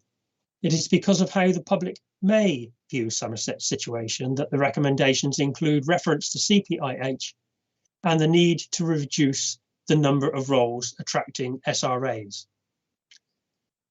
The 7 recommendations cover increase the BA by CPIH from April. If remaining as listed in the Constitution, junior cabinet members be moved to band 7. The role of opposition spokesperson should no longer benefit from an SRA. The roles of vice chair of regulation and audit should no longer benefit from an SRA. The role of vice chair of scrutiny should be moved into band 6. The council consider removing the payment of an SRA to opposition group leaders whose membership is below a certain level. And for this year, travel allowances be adjusted in accordance with the rates set by HMRC from time to time. And subsistence allowances remain linked to increases in staff subsistence rates. I commend all of the recommendations to the council, but wish to emphasise that the one regarding CPIH is, in my view, the most important. If the council were to not agree with that recommendation, I would hate to think allowances fall behind inflation in inflation terms, as this may put people off from standing for election in the future.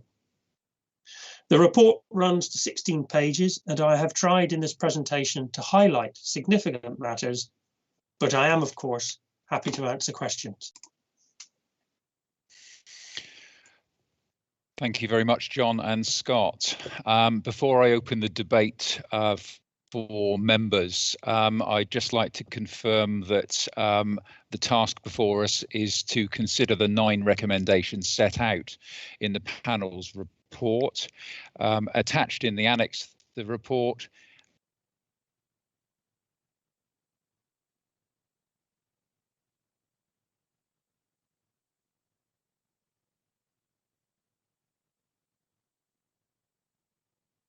I'm sorry, we've lost the chair.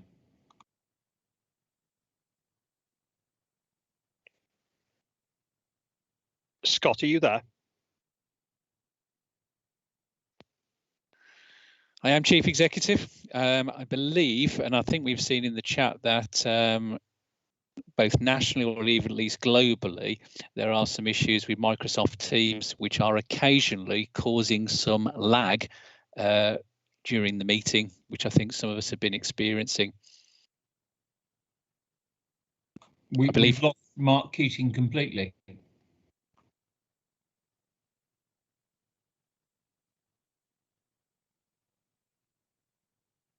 I believe the Vice Chair is now rejoining the meeting. So if all members could just bear with us just for a moment. Whilst we're waiting for the Vice Chair to rejoin again, I would just highlight, I know this was stated at the outset, I think it's also been reminded by the Chair of the panel, but if I just remind you particularly of the wording underlined in paragraph 1.2 of the covering report, and that is that the Council must have regard to the panel's recommendations before making decisions in relation to members' allowances, but doesn't have to accept them. Where the Council doesn't accept the panel's recommendations, it should give reasons for not doing so. And I believe now the Vice Chair has rejoined the meeting, so I shall hand back. I'm here. Thank you very much, Scott, and sorry for the it was a complete technical wipeout here for some strange reason. Okay, so members, I'd like to open the debate. I'm just trying to get a list back on the screen, so please just bear with me a second. I'm just waiting for you all to pop up so I can see hands.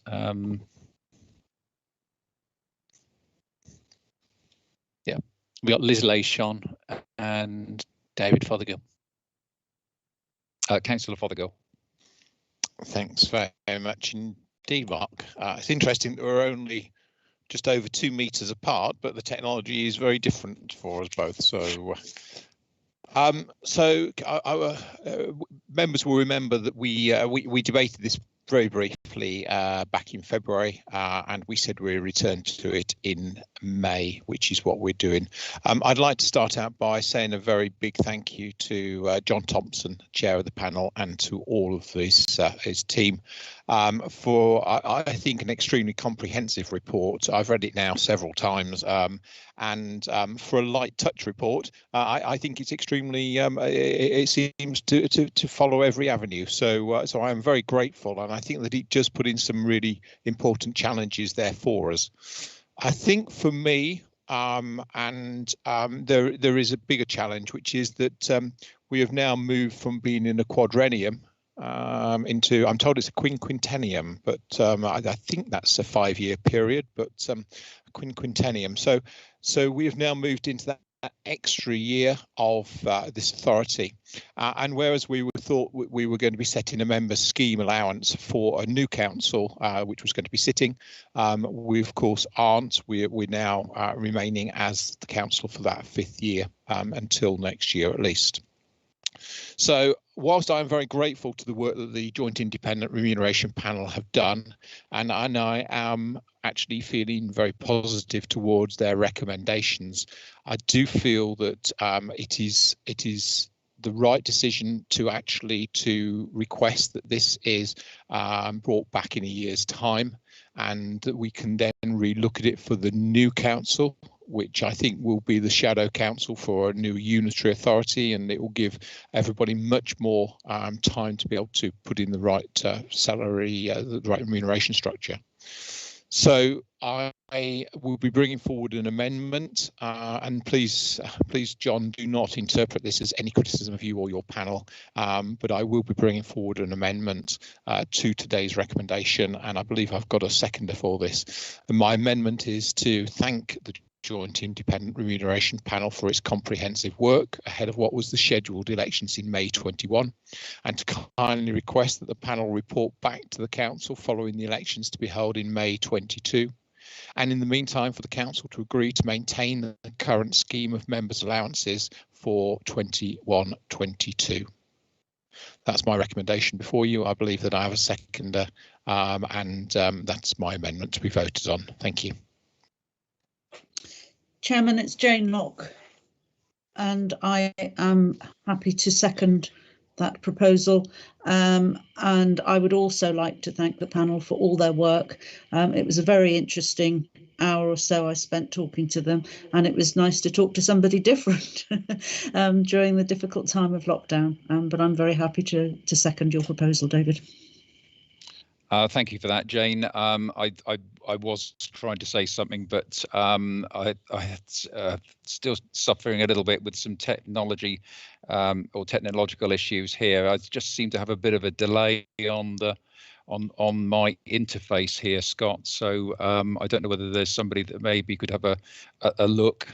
No, apparently there's not. So I will soldier on. Thank you, Jane. I did see that Liz Lachon had her hand up a few moments ago, and thank you. And Bill Revens afterwards. Thank you, Vice Chair. I just wanted to make a point, hopefully for clarification. I understood Mr. Thompson referring to the 50% rule.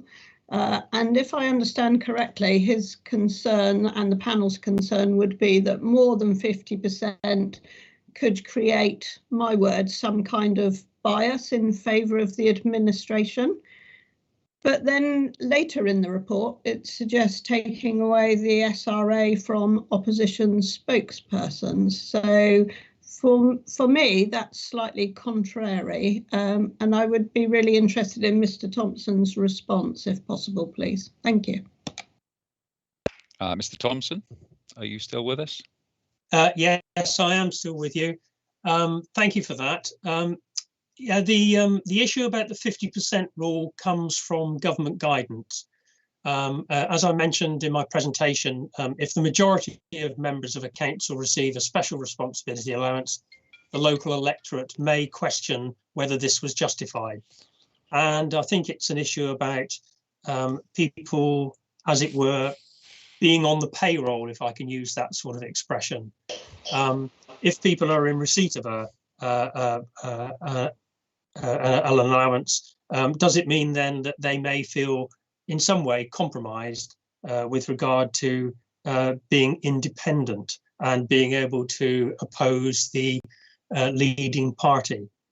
When it comes to the opposition spokespersons, the suggestion isn't that the role should be taken away, but it is that we found amongst the peer councils that they were less regularly remunerated. So the roles exist, but people aren't paid for undertaking them.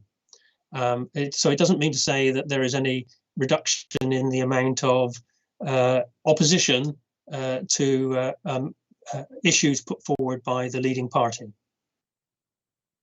Okay, thank you very much, Mr. Thompson. Bill Revens, you've got your hand up. Councillor Revens? Yeah, I do indeed. Sorry, I'm just on the way and trying to remove hands and so on. Yes. I was going to raise the point that Councillor Lachon has very kindly raised, but I was also going to ask a subsequent question regarding what we would be expecting to see next year if we pass Councillor Fothergill's amendment. Are we expecting to see this report back in a new guise, bearing in mind that if, as I understand it, the proposal is to double the number of councillors for a shadow council, automatically the 50% doubles as well. And so would that be a situation in which we would have more SRAs, and doesn't the whole point of reducing below 50% then become moot? Thank you very much. Who are you addressing the question to? Scott, are you going to take? Yes, Scott's going to take that one. Okay, thank you. Thank you. Thank you, Chair. I know the proposed amendment was also was going to indicate to speak, but again, just for clarity, clearly in terms of the allowances report and the recommendations, they're based on certainly the position that we know of as of now. We are required under legislation to consider any recommendations in relation to the Somerset County Council scheme of member allowances, and I would ask that members are not to clearly make any assumptions or views regarding what may or may not take place in due course. This is purely, as the report states, your legal requirement for the member allowances of this county council for this financial year. In terms of, I think Councillor Evans' point about what would the practical effect be of the amendment, I'd suggest that the practical effect would be that the amendment is clearly seeking to almost maintain a status quo with the 2021 members scheme arrangements. Therefore, if that amendment is passed and agreed by the council, it would carry over the current arrangements into 21-22. You'll know in terms of inflationary increase, most of those are linked to officer pay awards on the basis of what members proposed as parity several years ago. You can see clearly in the independent panel's report a request to move away from linking it to officer pay awards and instead, in line with peer authorities, link it to the rate of inflation as determined by the CPIH, which is published in April 21. So you can see a difference there in terms of approach, but I'd suggest that the other practical effect by maintaining that status quo is effectively the independent panel would be asked to review the scheme of allowances for the county council ahead of the council's meeting in February 2022, for the council to then consider any proposed changes or recommendations for the forthcoming year of 2022-23. Obviously, if there are any proposed decisions or decisions taken in respect of local government reorganisation, that is a separate matter and one which the council and other parties would need to consider as part of any such decisions. But as of today, and what is presented before you today, I can ask that you just consider solely the report that's presented, the panel's recommendations, and the proposed amendment. And at this point, I would just again remind members the amendment has been both proposed and seconded. And unless there are any points of clarification regarding that amendment, then I would ask that members move to vote upon that proposed amendment.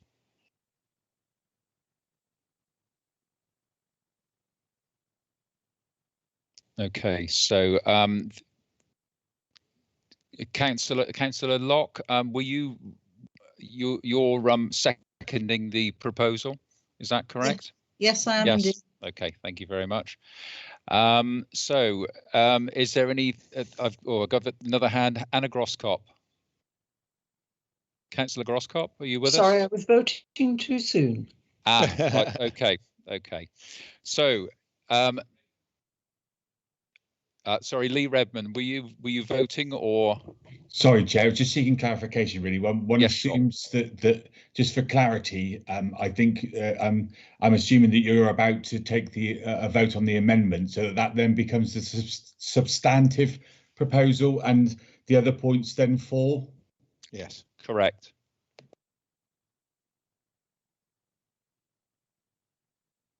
Okay.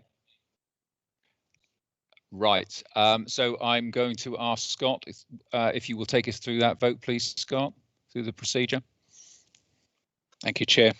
Again, just to remind everyone, the Leader of the Council and the Leader of the Opposition Group have proposed the following amendment: to thank the Joint Independent Remuneration Panel for its comprehensive work ahead of what was the scheduled elections in May 2021, and to kindly request that the panel report back to the Council following the elections to be held in May 22, and in the meantime for the Council to agree to maintain the current scheme of members' allowances for 2021-22. And I will now read through the names of members, and if you could indicate whether you are agree or whether you are not in favour or whether you are abstaining. I shall start initially in this, I will do this again in alphabetical order. I shall start with Councillor Best, please. Agree. Councillor Bloomfield. For. Councillor Bown. Agreed. Councillor Broom. Agreed. Councillor Clayton. Agreed. Councillor Caswell.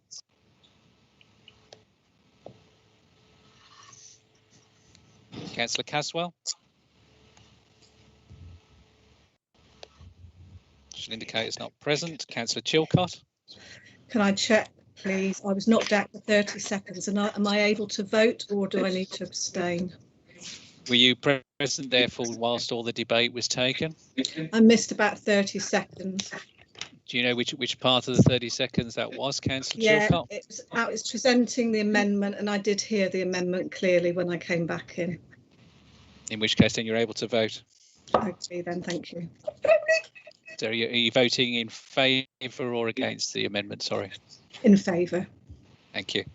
Councillor Coles? In favour. Councillor Dance? In favour. Councillor Davies? For. Councillor Dimmery? For. Councillor Filmer? Agreed. Councillor Fothergill? Agreed. Councillor Fascini? For. Councillor Govier? For. Councillor Groscott? Agreed. Councillor Hall? Scott, I have the same query as Councillor Chilcott. I joined the report while the report was being delivered. I did hear the amendment, but I wasn't there for the full report. So am I eligible to vote? I'd suggest you therefore abstain, Councillor Hall.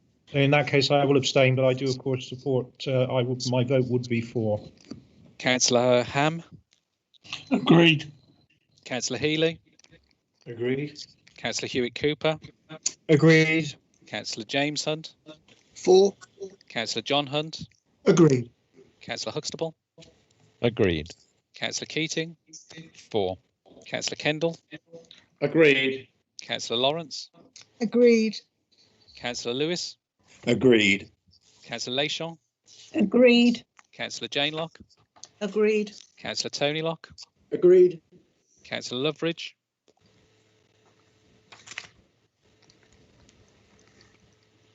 Councillor Loveridge? Should move on. Councillor Munns? Agreed. Councillor Napper? Agreed. Councillor Nicholson? Agreed. Councillor Knoll? For. Councillor Oliver? Agreed. Councillor Parham? Agreed. Councillor Paul? For. Councillor Price-Sankey? For. Councillor Pullin? Agreed. Councillor Purbrick? Agreed. Councillor Redman? Agreed. Councillor Evans? For. Councillor Rigby? Councillor Rigby? Should move on. Councillor Ruddle? For. Councillor Thorne?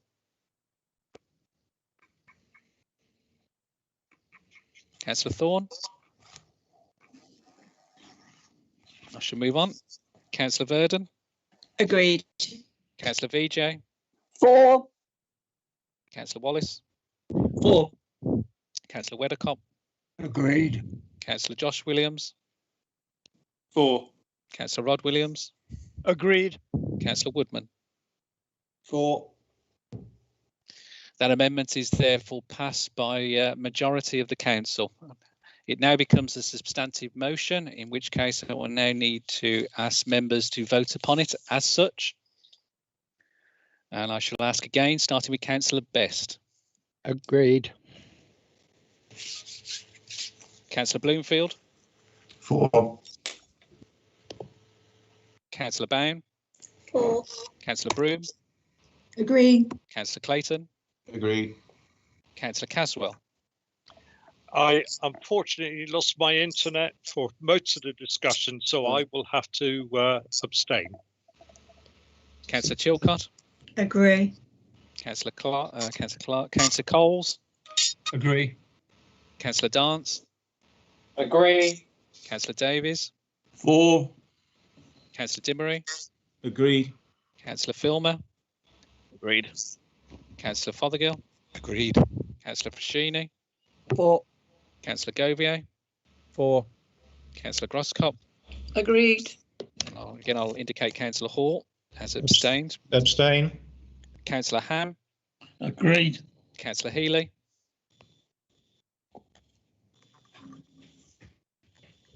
Councillor Healy. Sorry, yes, agree. Councillor Hewitt Cooper.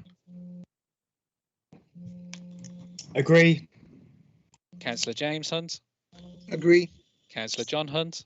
Agree. Councillor Huxtable. Agreed. Councillor Keating. Agreed. Councillor Kendall. Agreed. Councillor Lawrence. Agreed. Councillor Lewis. Agreed. Councillor Leishon. Agreed. Councillor Jane Locke. Councillor Jane Locke. Sorry, Scott. Agreed. Councillor Tony Locke. Agreed. Councillor Loveridge.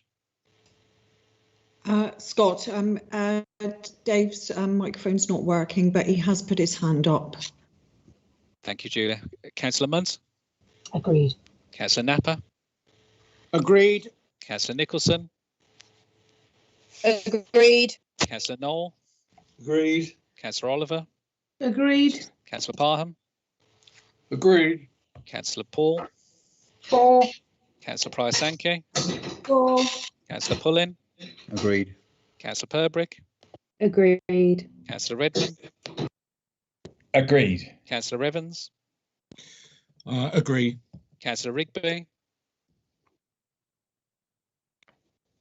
Councillor Rigby. Councillor Ruddle. 4. Councillor Thorne.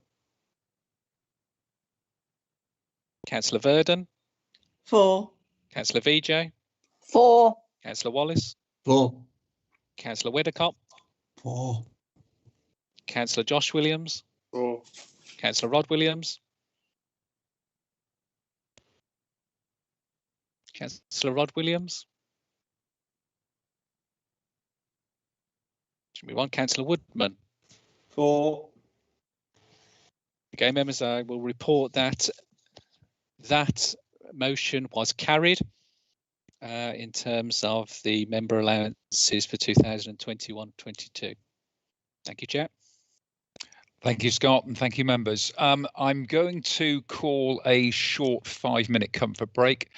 We've been in proceedings for the last 2 hours, and I think 1 or 2 members, including myself, might be grateful of that 5 minutes. So if we can reconvene at, let me see, let's say 12:05, that would be good. Thank you very much.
Well, welcome back, members. It's 12:05. If you wouldn't mind just raising your hands just to indicate that you are back in the room and tuned in and ready to go. Thank you.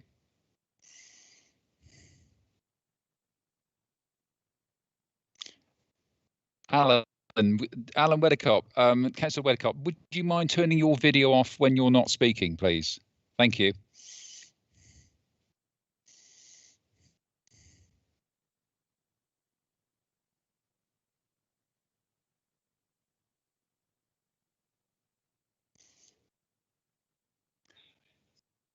Okay, thank you, Scott. Scott's just confirming that we are correct, so we will proceed. Let me see. Just making some future notes. So it's over to Scott Wooldridge, monitoring officer for item 11, and that's the report of the monitoring officer. Scott, would you like to proceed? Thank you, Chair.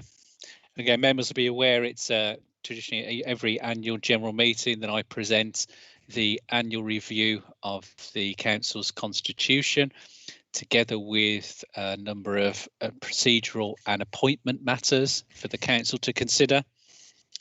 So you'll appreciate, certainly in terms of my report that starts at page 81 in the papers, you'll see certainly set out there, both in terms of that summary, but also the 5 recommendations, both on pages 81 and 82 for the council to consider today.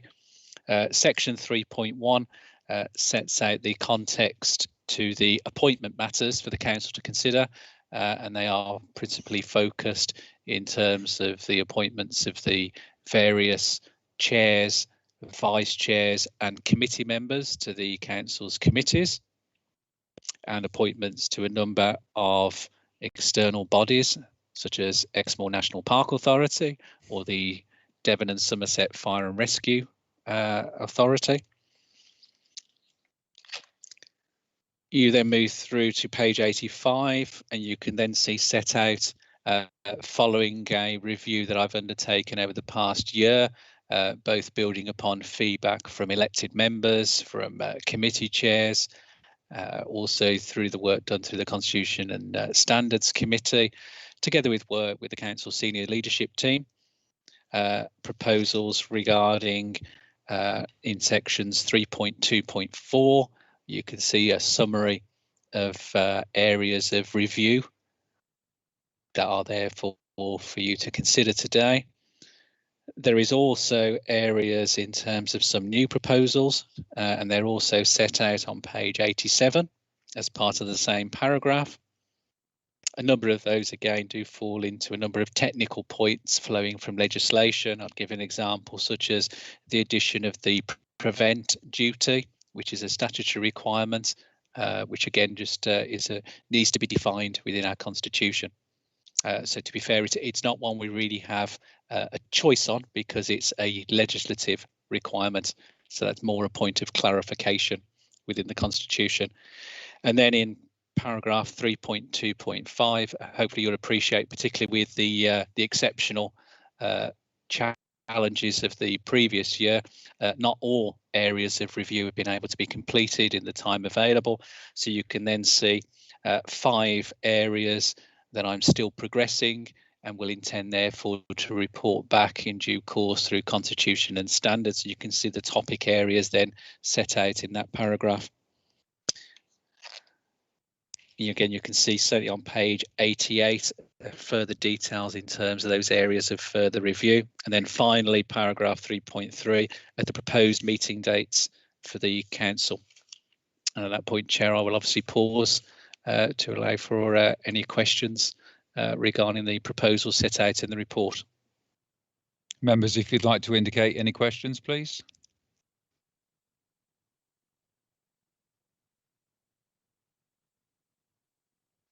Councillor Fothergill. Thank you very much indeed, Chair. And I just really rise to say a very big thank you to Scott Wooldridge, our monitoring officer, for the amount of work that's gone into this. I know that a number of people have helped him, particularly the Constitution Committee, Constitution Standards Committee, and for their input. I'm really impressed by the ground that's been covered, and I think that it brings forward some very good recommendations, which I'm very happy to propose. I would. There was one point that I raised with the monitoring officer yesterday, which I'd just like to raise again in full council, which is I think just seeing the constitution of the county council written down as it has been in the papers for today, and I've got a printed copy. It just sort of brings it home, and I know we've had lots of debates about the constitution of the county council, and I would just like to put in the request that we make a written version available to all members this year and in future years, because I think it's the sort of thing that we should all have to hand. We refer to it all the time, I'm sure, in council meetings, and I would just ask that we make that available for all members, a full copy of the constitution that they can refer to. So if I could, but otherwise very happy to recommend, and delighted with the recommendations that have been brought forward. Thank you, Scott. Thank you very much, Councillor Fothergill. Did I see Lee Redmond's hand go up? Councillor Redmond? Thank you, Chair. Thank you for the opportunity to come back. I'm just raising my hand to support the comments of the Leader of Council, but just to reiterate the fact that the Constitution is an important document, and I support his suggestions in that. I'm happy to second the proposal, and it's heartening when we look at 3.2.5 that we have items that are still under review. I think it was a shame that the court's decision and the government's decision not to find a way that we're able to continue the virtual meetings, but I really do hope that we find a way as a council to enable the opportunity for us to have some sort of hybrid meetings. The opportunity for members of the public to come in by way of the YouTube channels, etc., but also for those members, there are some times that we do have short meetings, and the ability to be able to dip in as we are now in a virtual way. But I'm looking forward to the time and the opportunity when we can actually get together, not only just for our meetings, but to the ability to network and find a way forward. So thank you, Chair. I'm happy to support and second this proposal. Thank you for those comments, and for that, Councillor Redmond. Scott, can I ask you to show a simple show of hands on this one? Again, Chair, as a formal decision in this matter, I will need to again just read out members' names just so I can establish the level of majority support in terms of the recommendations. So, as I say, the recommendations are set out both in the chair's schedule that was circulated to all members, but they're also set out on pages 81 and 82 of the agenda pack. So, in terms of all 5 recommendations, if I could start with Councillor Best, if you could indicate whether he's in favour. 4. Thank you, Councillor Best. Councillor Bloomfield. Councillor Bloomfield? Yeah. I shall move on. Councillor Bown? 4. Councillor Broom? 4. Councillor Clayton? 4. Councillor Caswell? 4. Councillor Chilcott? 4. Councillor Coles? 4. Councillor Dance? 4. Councillor Davies? 4. Councillor Dimmery? 4. Councillor Filmer? Councillor Filmer? 4. Councillor Fothergill?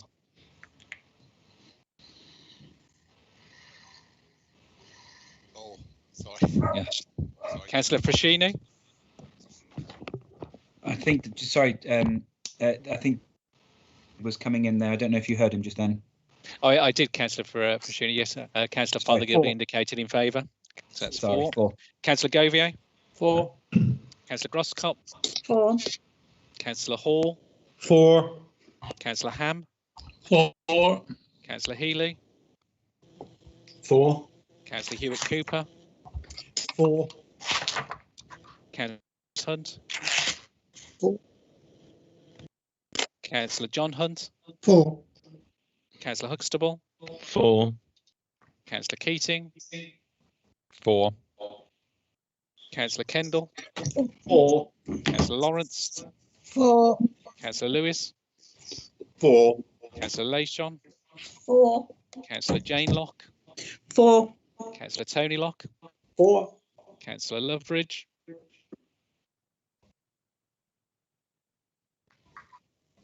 That's in chat. Councillor Munt.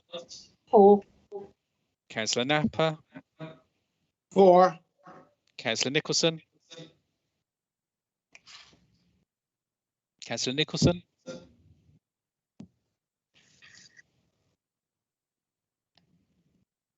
I shall move on. Councillor Knoll. 4. 4. Councillor Nicholson. Thank you. Councillor Oliver. 4. Councillor Parham. 4. Councillor Paul. 4. Councillor Price-Anke. 4. Councillor Pullin. I shall move on. Councillor Purbrick. 4. Councillor Redman. 4. Councillor Evans. 4. Councillor Rigby. Shall move on. Councillor Ruddle, I believe, has left the meeting. Councillor Thorne.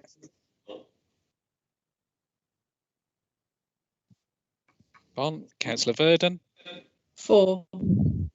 Councillor VJ. 4. Councillor Wallace. 4. Councillor Weddercott. 4. Councillor Josh Williams. 4. Councillor Rod Williams. 4.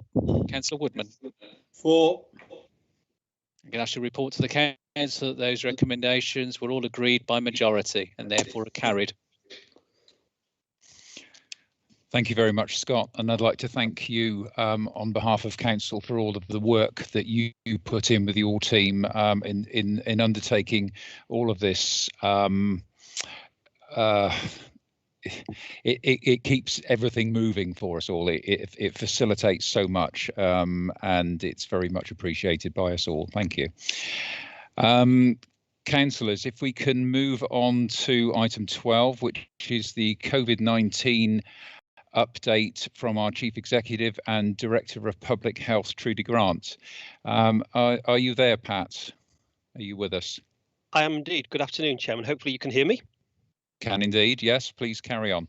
Excellent. Thank you very much. Good afternoon, everybody. Lovely to be a part of the meeting. A slight change in plan this time. I think the Leader of the Council will follow me in a moment or so.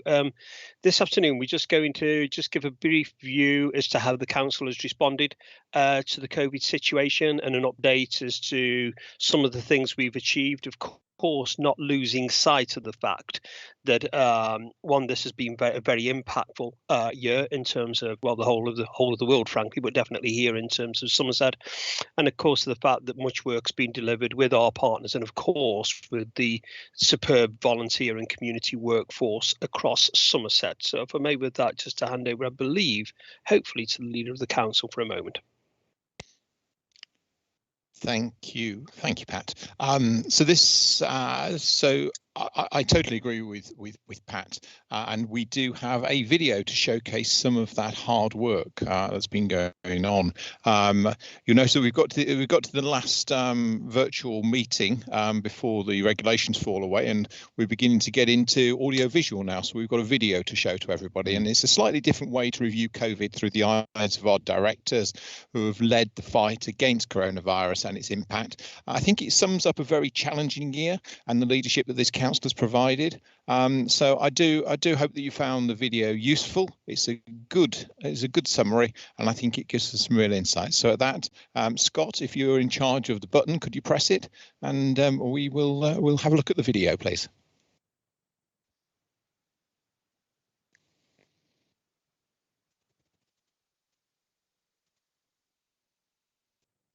Michelle is in charge of the button. Thank you, Michelle. Hello, everybody. It would have been unthinkable just over 12 months ago to speak in the language of national lockdown, quarantine and stay at home. And the last year has indeed presented a challenge unrivaled in recent history.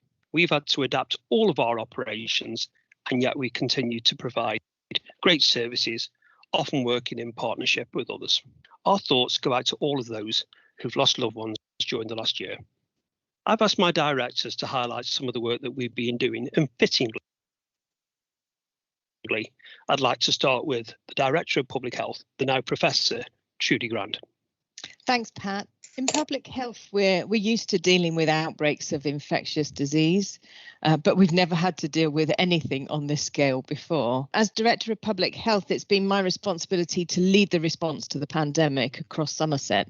My team have led and managed the local outbreak management plan to coordinate our response to the coronavirus with our partners, but largely providing advice on infection control, testing, and all those kinds of issues that we've had to deal with throughout the pandemic. We've worked with workplaces, care homes, schools, and the public to offer advice and guidance to help reduce the risk of transmission of the virus.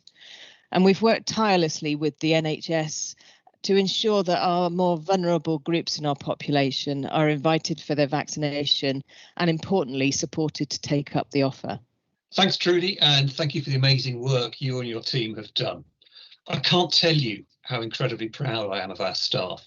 During the height of pandemic, when we had to prioritise service and ask people to take on new roles, over 1,000 people stepped up. Our staff helped set up venues and worked with NHS colleagues to get the vaccination ball rolling, and our contact centre worked tirelessly to make thousands of appointments.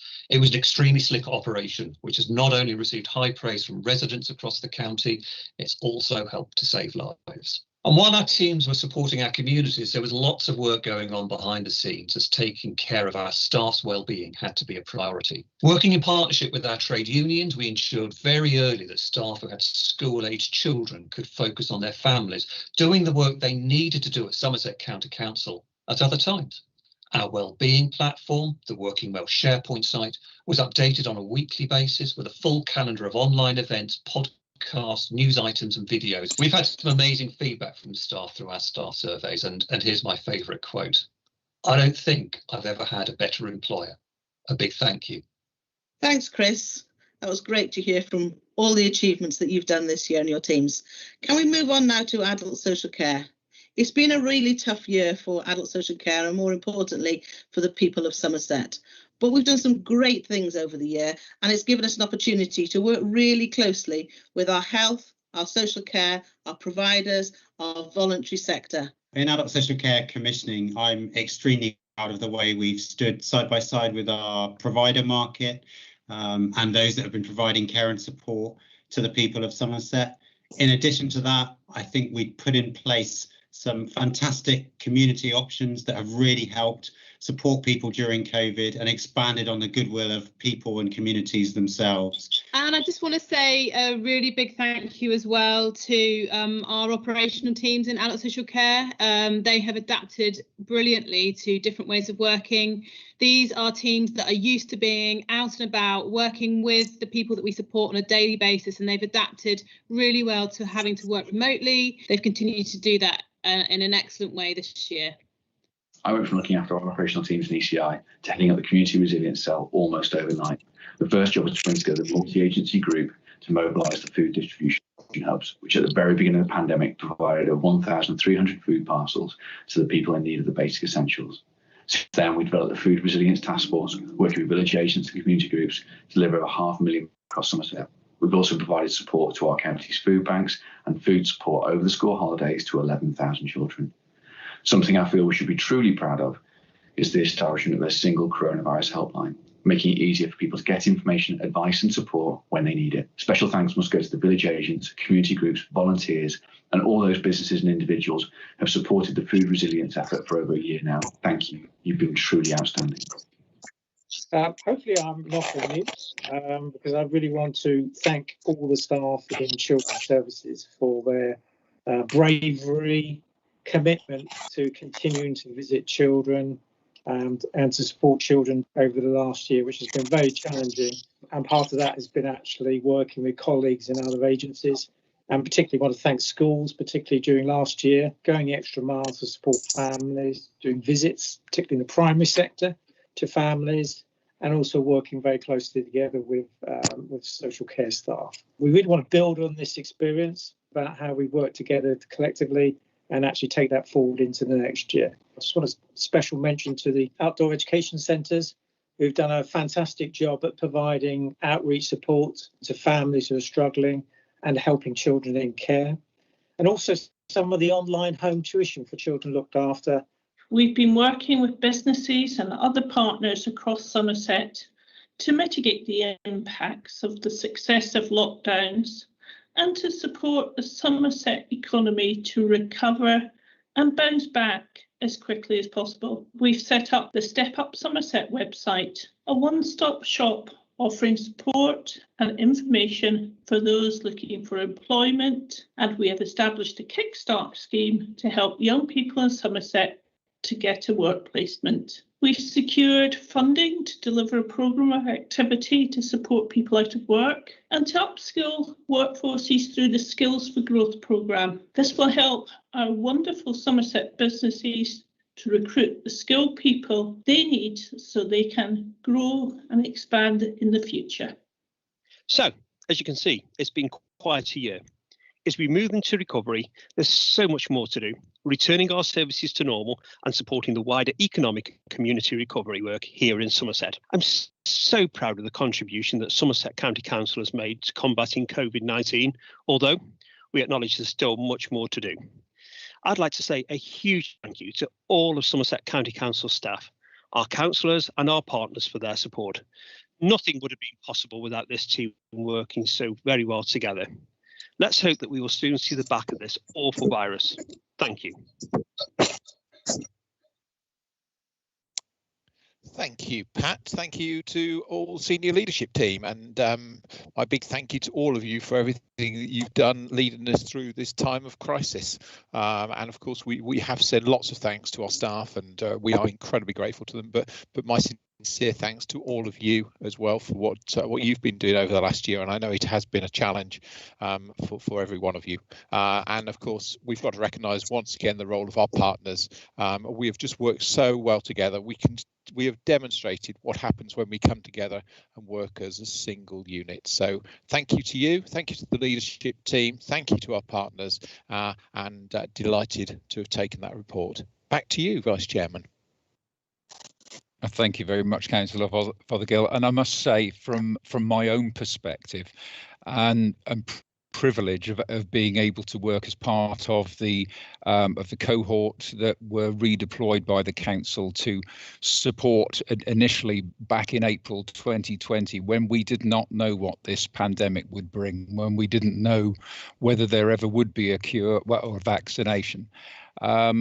It was scary, and I met many people from Somerset County Council in where I was involved, and it was an absolute privilege to work with them collaboratively, collectively, and I'm sure our chairman Nigel Taylor is looking forward to the Chairman's Awards later in the year, when we will be celebrating and honouring some of these people from across Somerset. So thank you for producing that video. It was wonderful. Okay, thank you very much. Right, members' questions set out in Annex A. Sorry, just bear with me just a second. Yeah. Sorry, can I just take just a moment? If I can just recap on this. Scott, could you just help me out with this? Certainly, Chair.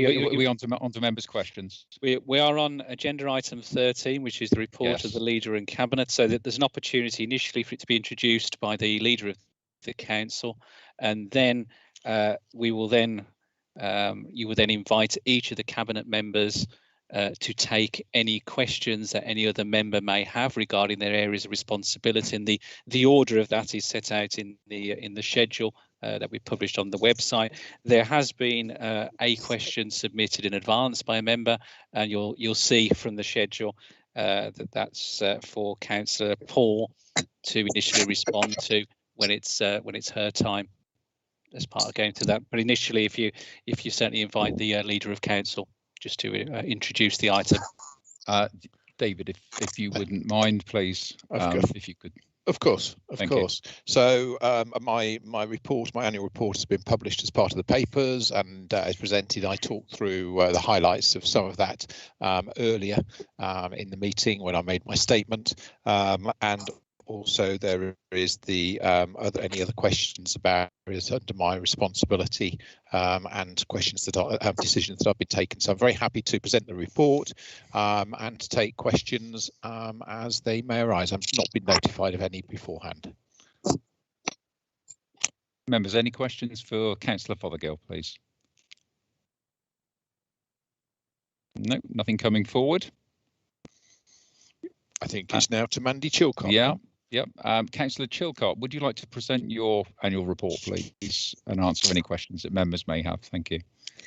Thank you very much, Chair. So just to say, this is my annual report, and I think you will all see it covers a huge area of the council. And I think what echoes through all of it is every department in this council has been affected and stepped up to help deal with the pandemic in Somerset.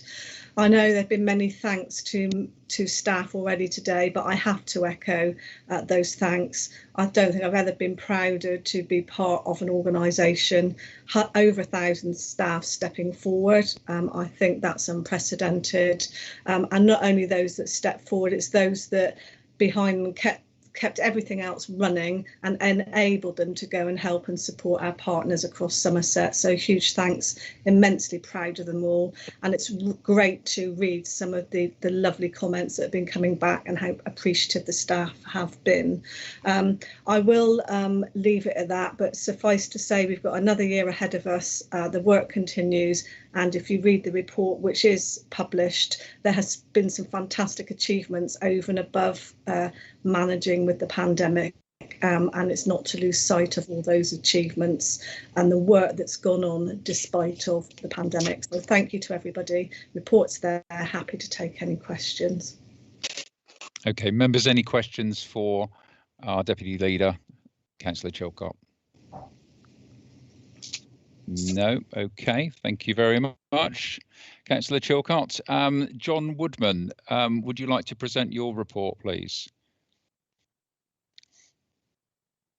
Councillor Woodman. Look, yeah, I'm here to answer any questions, Chairman. Any questions for Councillor Woodman? John Hunt, I've got your hand up. Oops. Please carry on, Councillor Hunt.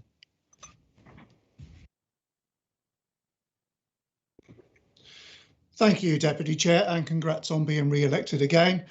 Councillor Woodman, thank you, first of all, for your assistance with a problem I had. You may not remember it, but back in March on Netherclay Footbridge here in Bishop's Hull. Very helpful of you. You put me in touch with the right people and got things going, which I'm very happy about. Just a concern that I have, and I did express at the time, not to yourself, but to officers at the council there, who I have to say did very well with sorting out the problem I had. But what I am concerned with is this particular footbridge, and I know there are many other. I gather there's around 4,000 of these throughout Somerset County. But the problem I've got with this, and I've had it with many of the residents here as well, is that the signage that goes up on the bridge, so for example, this particular bridge does have an issue. It is considered by the council a danger to residents to use the bridge and walk across it. But the issue is, I asked for signs to go up, which is great, they did go up, but the signs are basically, and I appreciate that we're in COVID and all this is very difficult, but the signs going up are A4 pieces of paper laminated, and it's basically the council order of that bridge being closed, all typed out. So when you're out walking, perhaps walking your dog or whatever you're doing, you're not looking at those signs. People just do not look at them, and I mean that is a fact. And what I am concerned about is if the bridge is closed, it's closed for a reason of danger to the public. Surely we should, as a council, put up signs in some way, even if it is an A4 sign, but says bridge closed, and then, or something similar to that, but something large enough that people, as they A, approach the bridge, and B, get onto the bridge, and I'm not just talking about Netherclay now, I'm talking about all of the bridges that have this similar closure issue, surely they should be warned properly and told, actually, don't walk on this, it is closed. And I appreciate that the officer I dealt with, very good indeed she was, has now said that this bridge, this particular bridge, the Netherclay Bridge, will in fact be boarded up, etc., to show it is closed properly, but that was some time ago. The bridge has been, I believe, closed for a couple of years, unbeknown to many people. And people, of course, including myself, I have to say, have walked across that bridge, considering that effectively that if it isn't closed properly, then obviously it's okay. And it is a worry, and I would, if you can, clearly you probably won't be able to answer the question now, but if you would write to me with an answer, I would very much appreciate it. Thank you. Thank you very much, John. Thanks for bringing that to my attention. Of course, I'll have to look into it. Off the top of my head, I wouldn't know the answer to that question, but it is a concern, and I will look into it, and we'll get back to you, John. Okay, thank you very much, Councillor Woodman. Any more questions? I've got a yes, Anne Bound. You've got your hand up. Please speak to us, Anne. Thank you, Chairman. Councillor Woodman, I would ask that when we have a diversion in anywhere in Somerset, that the correct diversion signs are put up. I only found myself last week going somewhere and the diversion headed me back to where I'd just come from. And I just feel that sometimes they, you know, whoever puts the diversion signs up. You're on mute, Anne. Oh. You're on mute, Councillor Bown. Sorry.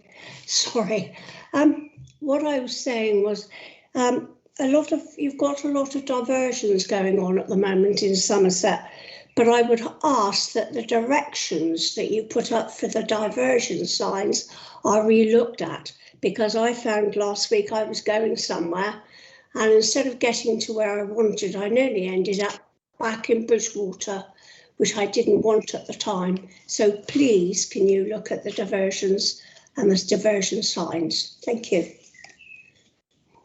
Thank you, Anne, for that. I will do. There's an awful lot of work goes on the network, and in the vast majority of cases, I'm sure all the signs put it right. If you ever find a situation where you don't believe that the signs are correct, please get back to us, and we will certainly look at it. I did at the time. Okay, thank you, Councillor Woodman and Councillor Bown. Councillor Nicholson, are you with us? I've not got anything that you've got to report on my schedule here, but you may have something to say to us, or would you be available to answer questions of members if they have any, please? Can you hear me? Yes. Can you hear me? I can certainly hear you. I'm very yes. happy to answer any questions. Okay. Very happy to answer any questions. Members, do we have any questions for Councillor Nicholson? No, it looks like you've got away with that one, Councillor Nicholson. Some of the matters anything you'd like to say? Under me.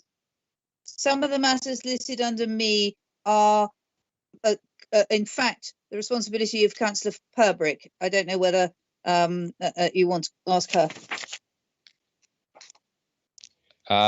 Yes, we've got Councillor Purbrick a little bit lower down on the list here. Thank you, Councillor Nicholson. Councillor Lawrence, would you like to present your report, please, and take any questions that members may have? Thank you. Yes, thank you very much, Chairman. I hope you can see me clearly. It gives me great pleasure to introduce the annual report for customers and communities. And as the leader and the chief executive has already said, this has been an exceptional year for us all. And I did enjoy watching that lovely video. It's excellent. So much has been achieved this year to support the residents and communities of Somerset. And I would like just to take a moment to thank Simon Clifford, who is the Director of Corporate Affairs, and his team for all the hard work and focus that they have put on. Improving lives and giving continual support to all the residents across Somerset. They have done an excellent job. Simon has led and chaired any amount of meetings, including the Somerset multi-agency tactical meetings. He has represented us on the Avon and Somerset Local Resilience Forum and played a huge part in our communication and recovery programme. And we are all, I'm sure, indebted to him. And similarly to Jan Stafford, who has been a lifeline, full of energy and enthusiasm for the ongoing work of this council. So I do recommend this report to you, knowing that all our staff will go about their duties as they have done in the past, serving the communities of Somerset on a daily basis. Thank you. Thank you, Councillor Lawrence. Members, do we have any questions for Councillor Lawrence? No. Okay, thank you very much, Councillor Lawrence. Councillor Hall, Councillor David Hall, are you with us?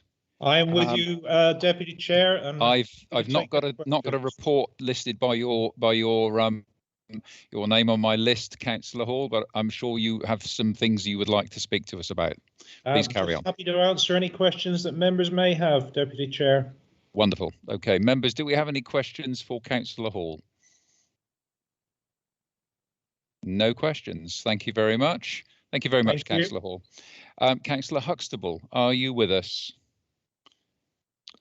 Yes, I am. I don't have a report listed next to your name, Councillor Huxtable, but I'm wondering whether you have something some details you'd like to share, and if you could answer any questions members may have, please. All I would like to do is highlight the only decision that I'm listed as making, which is the decision to increase the fees that we pay to our providers. Very pleased with that, almost a record increase in that respect. I'm very happy to answer questions. Thank you, Chairman. Members, do we have any questions for Councillor Huxtable? No? Okay, thank you very much. Thank you very much, Councillor Huxtable. Councillor Purbrick, are you with us? Thanks, Chair. Yes. No report from me, but just a couple of notes of thanks, if I may, just to echo Julian's comments during the video in thanks for our schools for the amazing work that they've been doing over the last more than 12 months and continue to do so. It's going to be really important we keep supporting those schools in helping our young people catch up and level up moving forward. And there's some great initiatives and some great new places, as the leader mentioned in his speech earlier, for them to continue that learning. I'd also like to take the opportunity just to quickly thank everybody and the thousands of people within Somerset who took part in the official government consultation on local government reform. As we also heard earlier, the Secretary of State will be making a decision in the coming months, and it was great to see so many people get involved with that official consultation. So thank you to everybody for that as well, and I'm happy to take any questions on any of my decisions. Okay, thank you very much, Councillor Purbrick. I've got John Hunt with his hand up. John, would you like to ask your question, please? Thank you, Mr. Vice Chair. I'm not sure if Faye is now education, or do I wait for Councillor Paul? I'm education, John. Brilliant. Okay, I know there was a bit of a change round, wasn't there? Yeah, just a quick question on the, again, I'm happy to take a written on this one if you don't know the answer yourself at this stage. There's a building of a new primary school here in Bishop's Hull, Comitro and Trull. It's the new 2,000 home development that you'll be familiar with, I'm sure. It's Orchard Grove, and it's the new 420 place primary school which is going to be built. On the 20th of January this year, we had a press release from Somerset County Council indicating that the school would be delivered for the children of that new development. It's being built as we speak. would be delivered by September 22, which actually was quite a good date, because by then there would be several houses occupied and children, of course, would be occupying the school places there. On the 8th of March, we then had an email from the department suggesting, well, not suggesting, telling us that the school was now pushed back a year to September 2023. Now, I've had quite a lot of residents contact me from both Cometro and Bishop's Hull here in relation to this. And effectively, to give you an idea, there will be around, it's very difficult to estimate accurately, but around 400 new occupied properties will be in situ by September 2023. The concern, of course, is from roughly September 2022, the new school intake time, until 2023, a fairly straightforward question with, as I'm sure you know, all our primary schools locally here being full up. Where are these children going to go to school is my question. And I'm happy to take a written reply if that's one you don't have to hand. Good, say thanks, John. I'll get you a full written response, absolutely. But I think one thing I'd like to say, I'm really grateful that officers had everything in place so that if those places had been deemed to be needed in September 2022, we could have proceeded. Now, where new schools open from reception year up, so it's not that places would be available in year 3, year 6, year 2. We build our schools from reception up to fit the demand for places. So as part of the ongoing school place planning process, it's been deemed that September 2023 is the appropriate time for that school, but I will certainly get you a full written response from officers to clarify where that's all come from. Mr. Vice Chair, if I may just come back very briefly. Go on, John. Thank you. Appreciate that. Yeah, just a very quick question then on that. I accept what you're saying. Well, I don't accept the September 2023, only on the basis that establishing the school numbers, I appreciate, is difficult. I understand that completely. But there's going to be, let's say 400 houses. This is an estimate, a qualified estimate rather than an estimate that I've given by September 23. So there's probably going to be in excess of 350 perhaps actual houses occupied. Would it be better or more helpful to maybe have a conversation with Councillor Purbrick or email rather than this going into a long debate backwards and forwards? I've got about 10 seconds left.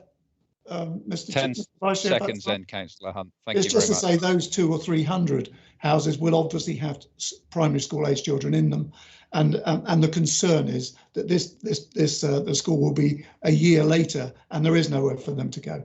Thank you for the additional time, Mr. Vice Chairman. John, if you could just write to me with the details. Like I say, there will be places for young people, and our team work very hard to make sure that all young people within Somerset have a good school place to attend. Thank you, appreciate it. Councillors, thank you very much for that. And Councillor Hunt, if you can get those questions in on time, it is helpful to Cabinet members to be able to respond with a meaningful response for you in the time frame that I'm sure that we would all like to be able to share in hearing those answers as well. So I thank you in advance for that. Councillor Paul, and thank you, Councillor Purbrick. Councillor Paul, do you have anything for us? Anything you would like to say to us? I don't have a detail of a specific report here for you, but also I've got a note here that Councillor Munt may well want to ask a question as well from you. Very happy, Chair, to take that question from Councillor Munt. Thank you, Councillor Paul. Are you there, Councillor Munt? I am. Would you like to go ahead with your question, please? I would. I have two questions. One relates to the Climate Emergency Community Fund, and that is I'd like the carbon impact assessment per pound sterling spent of the successful and the unsuccessful projects, please. And my second question was about decision-making arrangements for this council. I'd ask that the council changes the way councillors confirm that they have read the notification of a key or a non-key decision, refraining from the use of the words sign off, which I believe imply that there is some agreement, and instead using or substituting the word seen so as to indicate that councillors understand, but not to imply agreement with any particular decision. Thank you very much indeed. Okay, thank you very much for those two questions, Councillor Munt. The first one, Councillor Paul, are you happy to take that one? And the monitoring officer, Scott Wooldridge, will take the second one.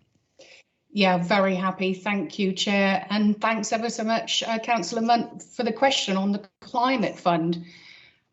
It wasn't possible to undertake a full carbon impact assessment per pound for each of the projects because of the information provided with each application and the amount of complex modelling involved with all of those projects. And let's not forget, of course, that not all of the projects were concerned with reducing carbon, and it was not given anyway as a prerequisite of applying to the fund. Whilst being a key major consideration in assessing projects, carbon impact was only one of the many factors that was taken into account when judging the merits of each application. Other considerations included, for example, were fulfilment of our climate emergency strategy and the delivery of its goals, whether they were well thought out, including consideration to risks, were they innovative in some way, and having a lasting legacy and continued ownership and behavioural change within the community. So thank you ever so much for that question. I hope that answers. And you're quite correct, Chair. I believe I'm handing over to Scott for Councillor's question. Thank you very much, Councillor Paul. Councillor Fothergill would just like to pick up on the second question before we proceed over to the monitoring officer. Actually, it's the first question, if you don't mind, Vice Chairman, but it did prompt me. I did say at the beginning that I wouldn't make any announcements about the future, but I'm very grateful to Councillor Munt for raising the community initiative on climate change, and clearly it's had a big impact upon those 40 projects that we've selected. We would dearly love to have selected a lot more. I know that we had some 136 applications in, totaling several millions pounds, and I will be announcing in the next day or two. So, but let's give everybody a bit of an insight. Whilst others are spending or wasting £310,000 on a poll which will have no impact whatsoever, we will be putting a further £310,000 into our climate emergency fund to support parishes and towns, and that's where it's much better spent. I'm delighted to make that announcement today. May I come back on that, please? Is it possible? Yes, please carry on, Councillor Munt. I'd like to thank Claire for her response and David for his announcement. I'm sure that, I don't know how that fits with PERDA, but there we are. I'm grateful to that. I wonder if probably we could look at fine-tuning the criteria, because in the long run, what we have to do is deal with the problem of carbon. And therefore, I would like to suggest that we rejig slightly the criteria against which any future funds are applied, and that we do take some consideration. There should be the capacity in the enormous, there was 160 odd people who helped the climate emergency strategy and action plan be put together.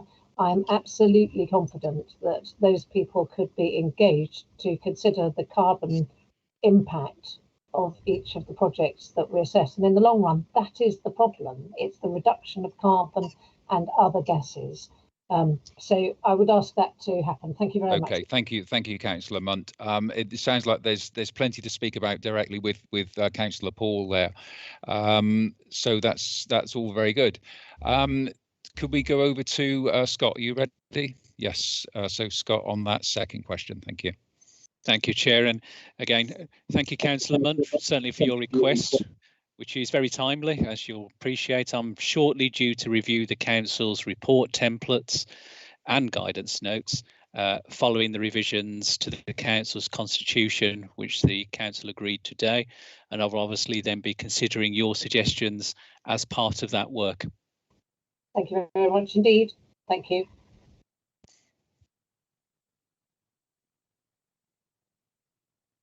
Okay.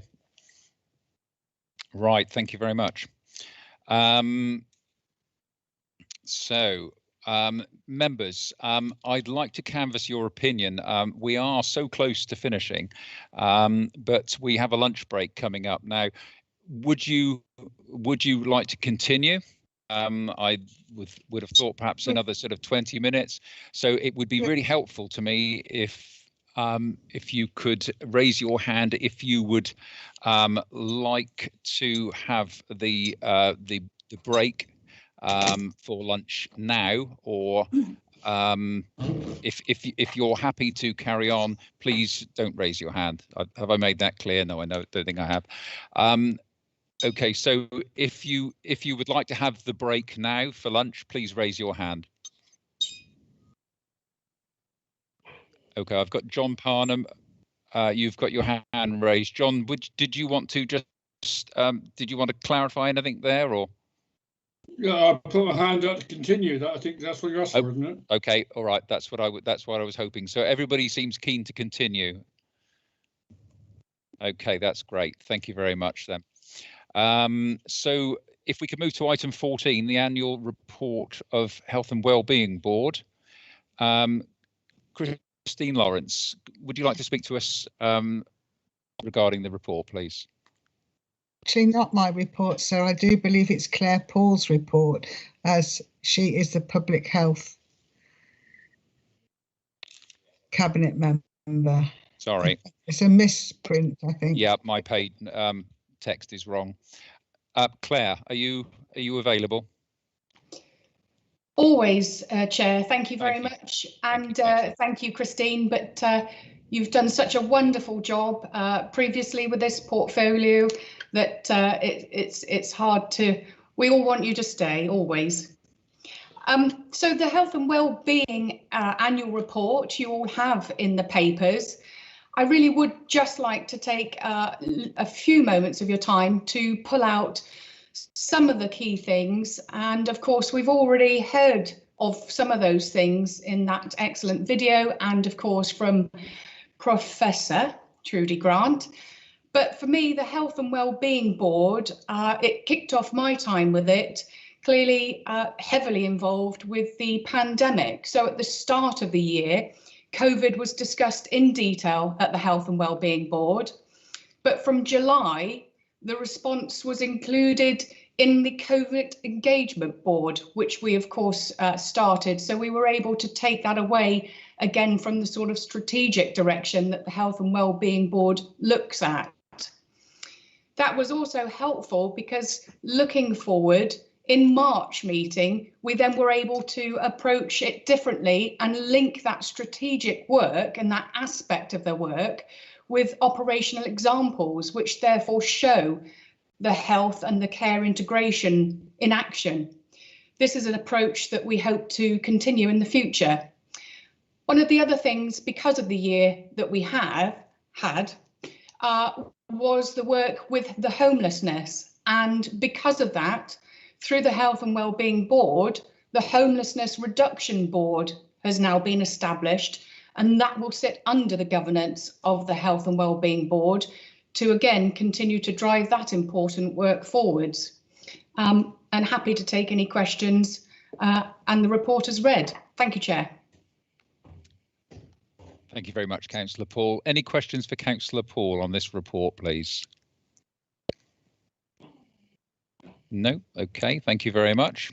So if we move to item number 15, which is the report of the Scrutiny and Policies Adults Health and Health Committee. This is from page 257, and Hazel Pryor-Sankey. Councillor Pryor-Sankey, are you available to speak to us? Yes, absolutely. I'd like members to receive the annual report, which is quite long, but makes a very interesting read.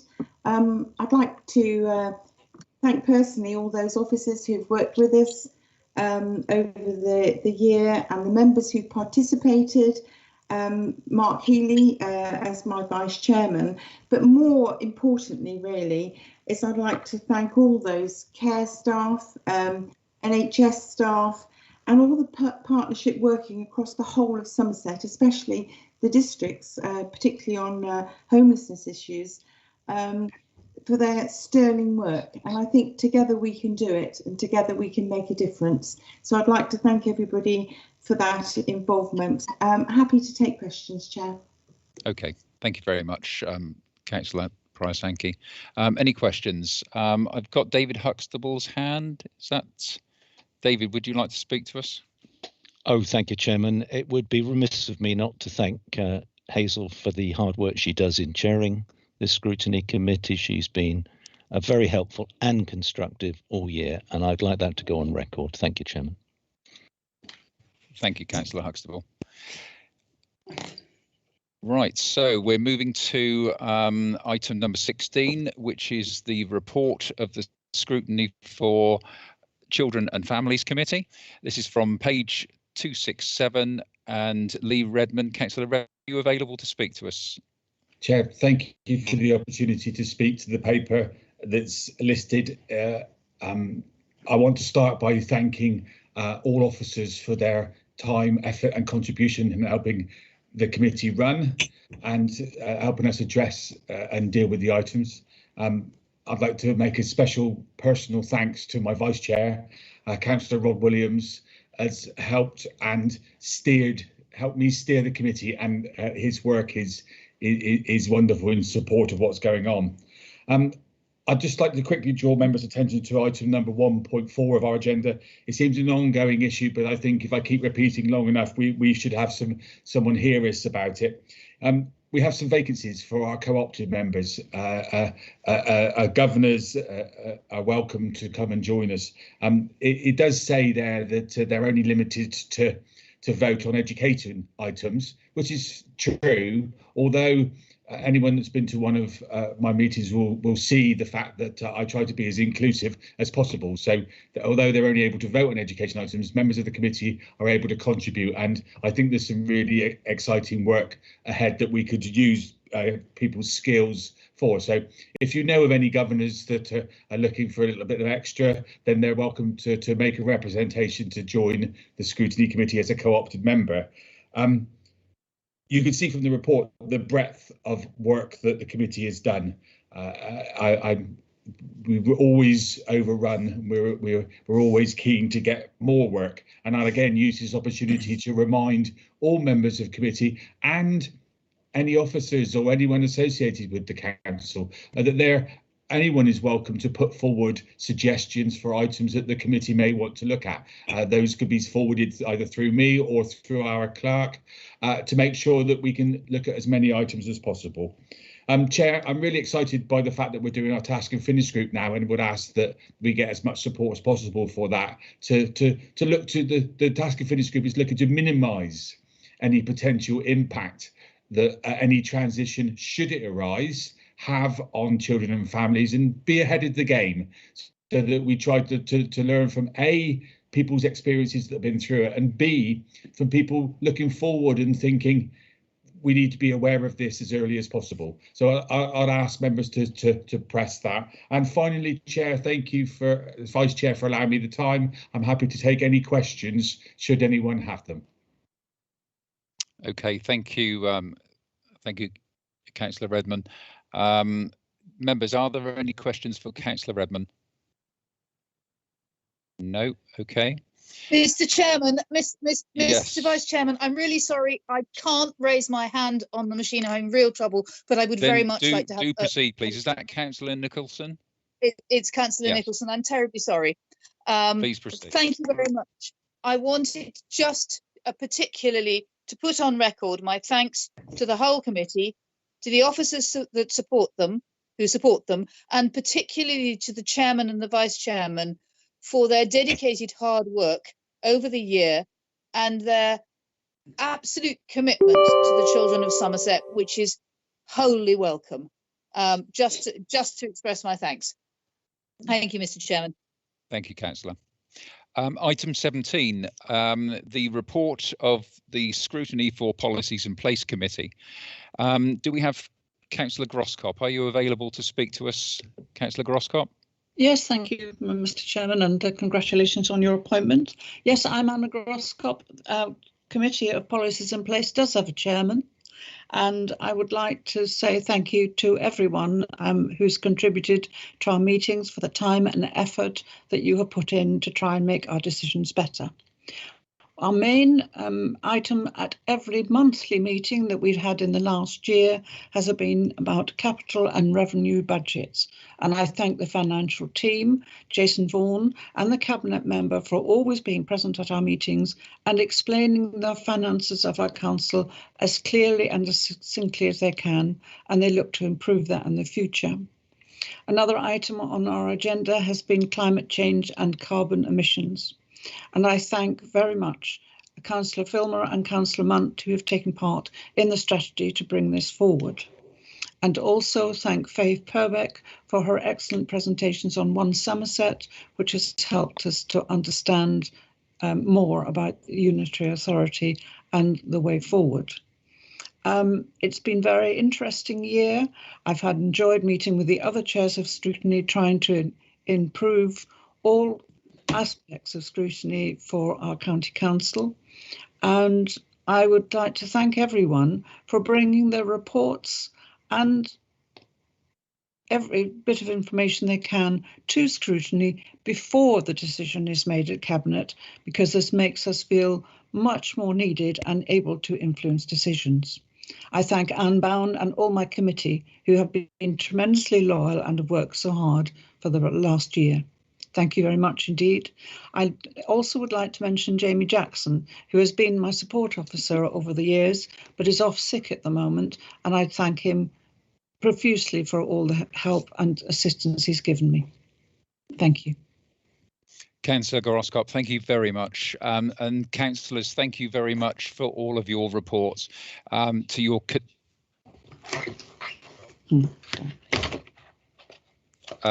sorry, Mandy Chilcott. Oh, sorry. Okay, yes. Thank you very Mandy, much, sorry. Chair. Thank you, that's fine. You've got I a was lot just in your going hands. into my final bit there. I was on a flow. So Mandy, please. Oh, I understand everybody's looking forward to lunch, but I had to take a moment to say huge thanks to Councillor Groscop for chairing the committee, and to all the committee members. They've been an absolutely key part in the monitoring of our budget throughout the year. They look at the reports monthly. We've looked together at how we can improve and deliver the reports, and I thank them all for that, and also all our scrutiny committees. They're a key part of this council, and their work is very much valued. So thank you. Thank you, Councillor Chilcott. I would like to thank the chairman and members of all of the committees and boards for all of the hard work they do on behalf of this council. The work you do is essential and it's invaluable.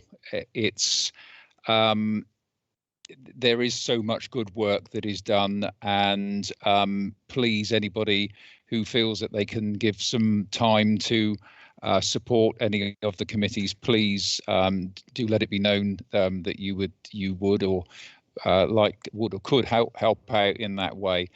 I'd like to also thank you for being gentle with me today. It's been a little bit tricky at times, sort of navigating around here the technology at this end of it rather than at the receiving end. So I appreciate your kindness and your tolerance with that. I'd like to thank the public for attending our meeting today, and our speakers and all of you members for your work and attention to the proceedings.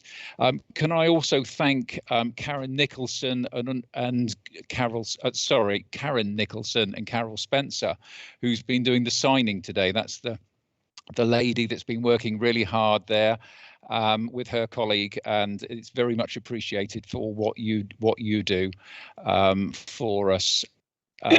Members, I would like to ask you all to remain safe, follow the current guidance, and when we all meet again a little bit later on in the year for our next full council meeting, let's hope and pray that it's it's able to be a more joyous time, and we have a sense that we've come through something and that we've all worked together, and that there's a bright future there for us all in Somerset as seize on the opportunities and make the very most of the years ahead. Thank you very much, members. Stay safe, everyone. Thank you very much. Thank you. Stay safe, all. Thank you, Mr. Chairman. Thank you. Thank you. Thank you. Hold on, Mark. Goodbye. See you soon.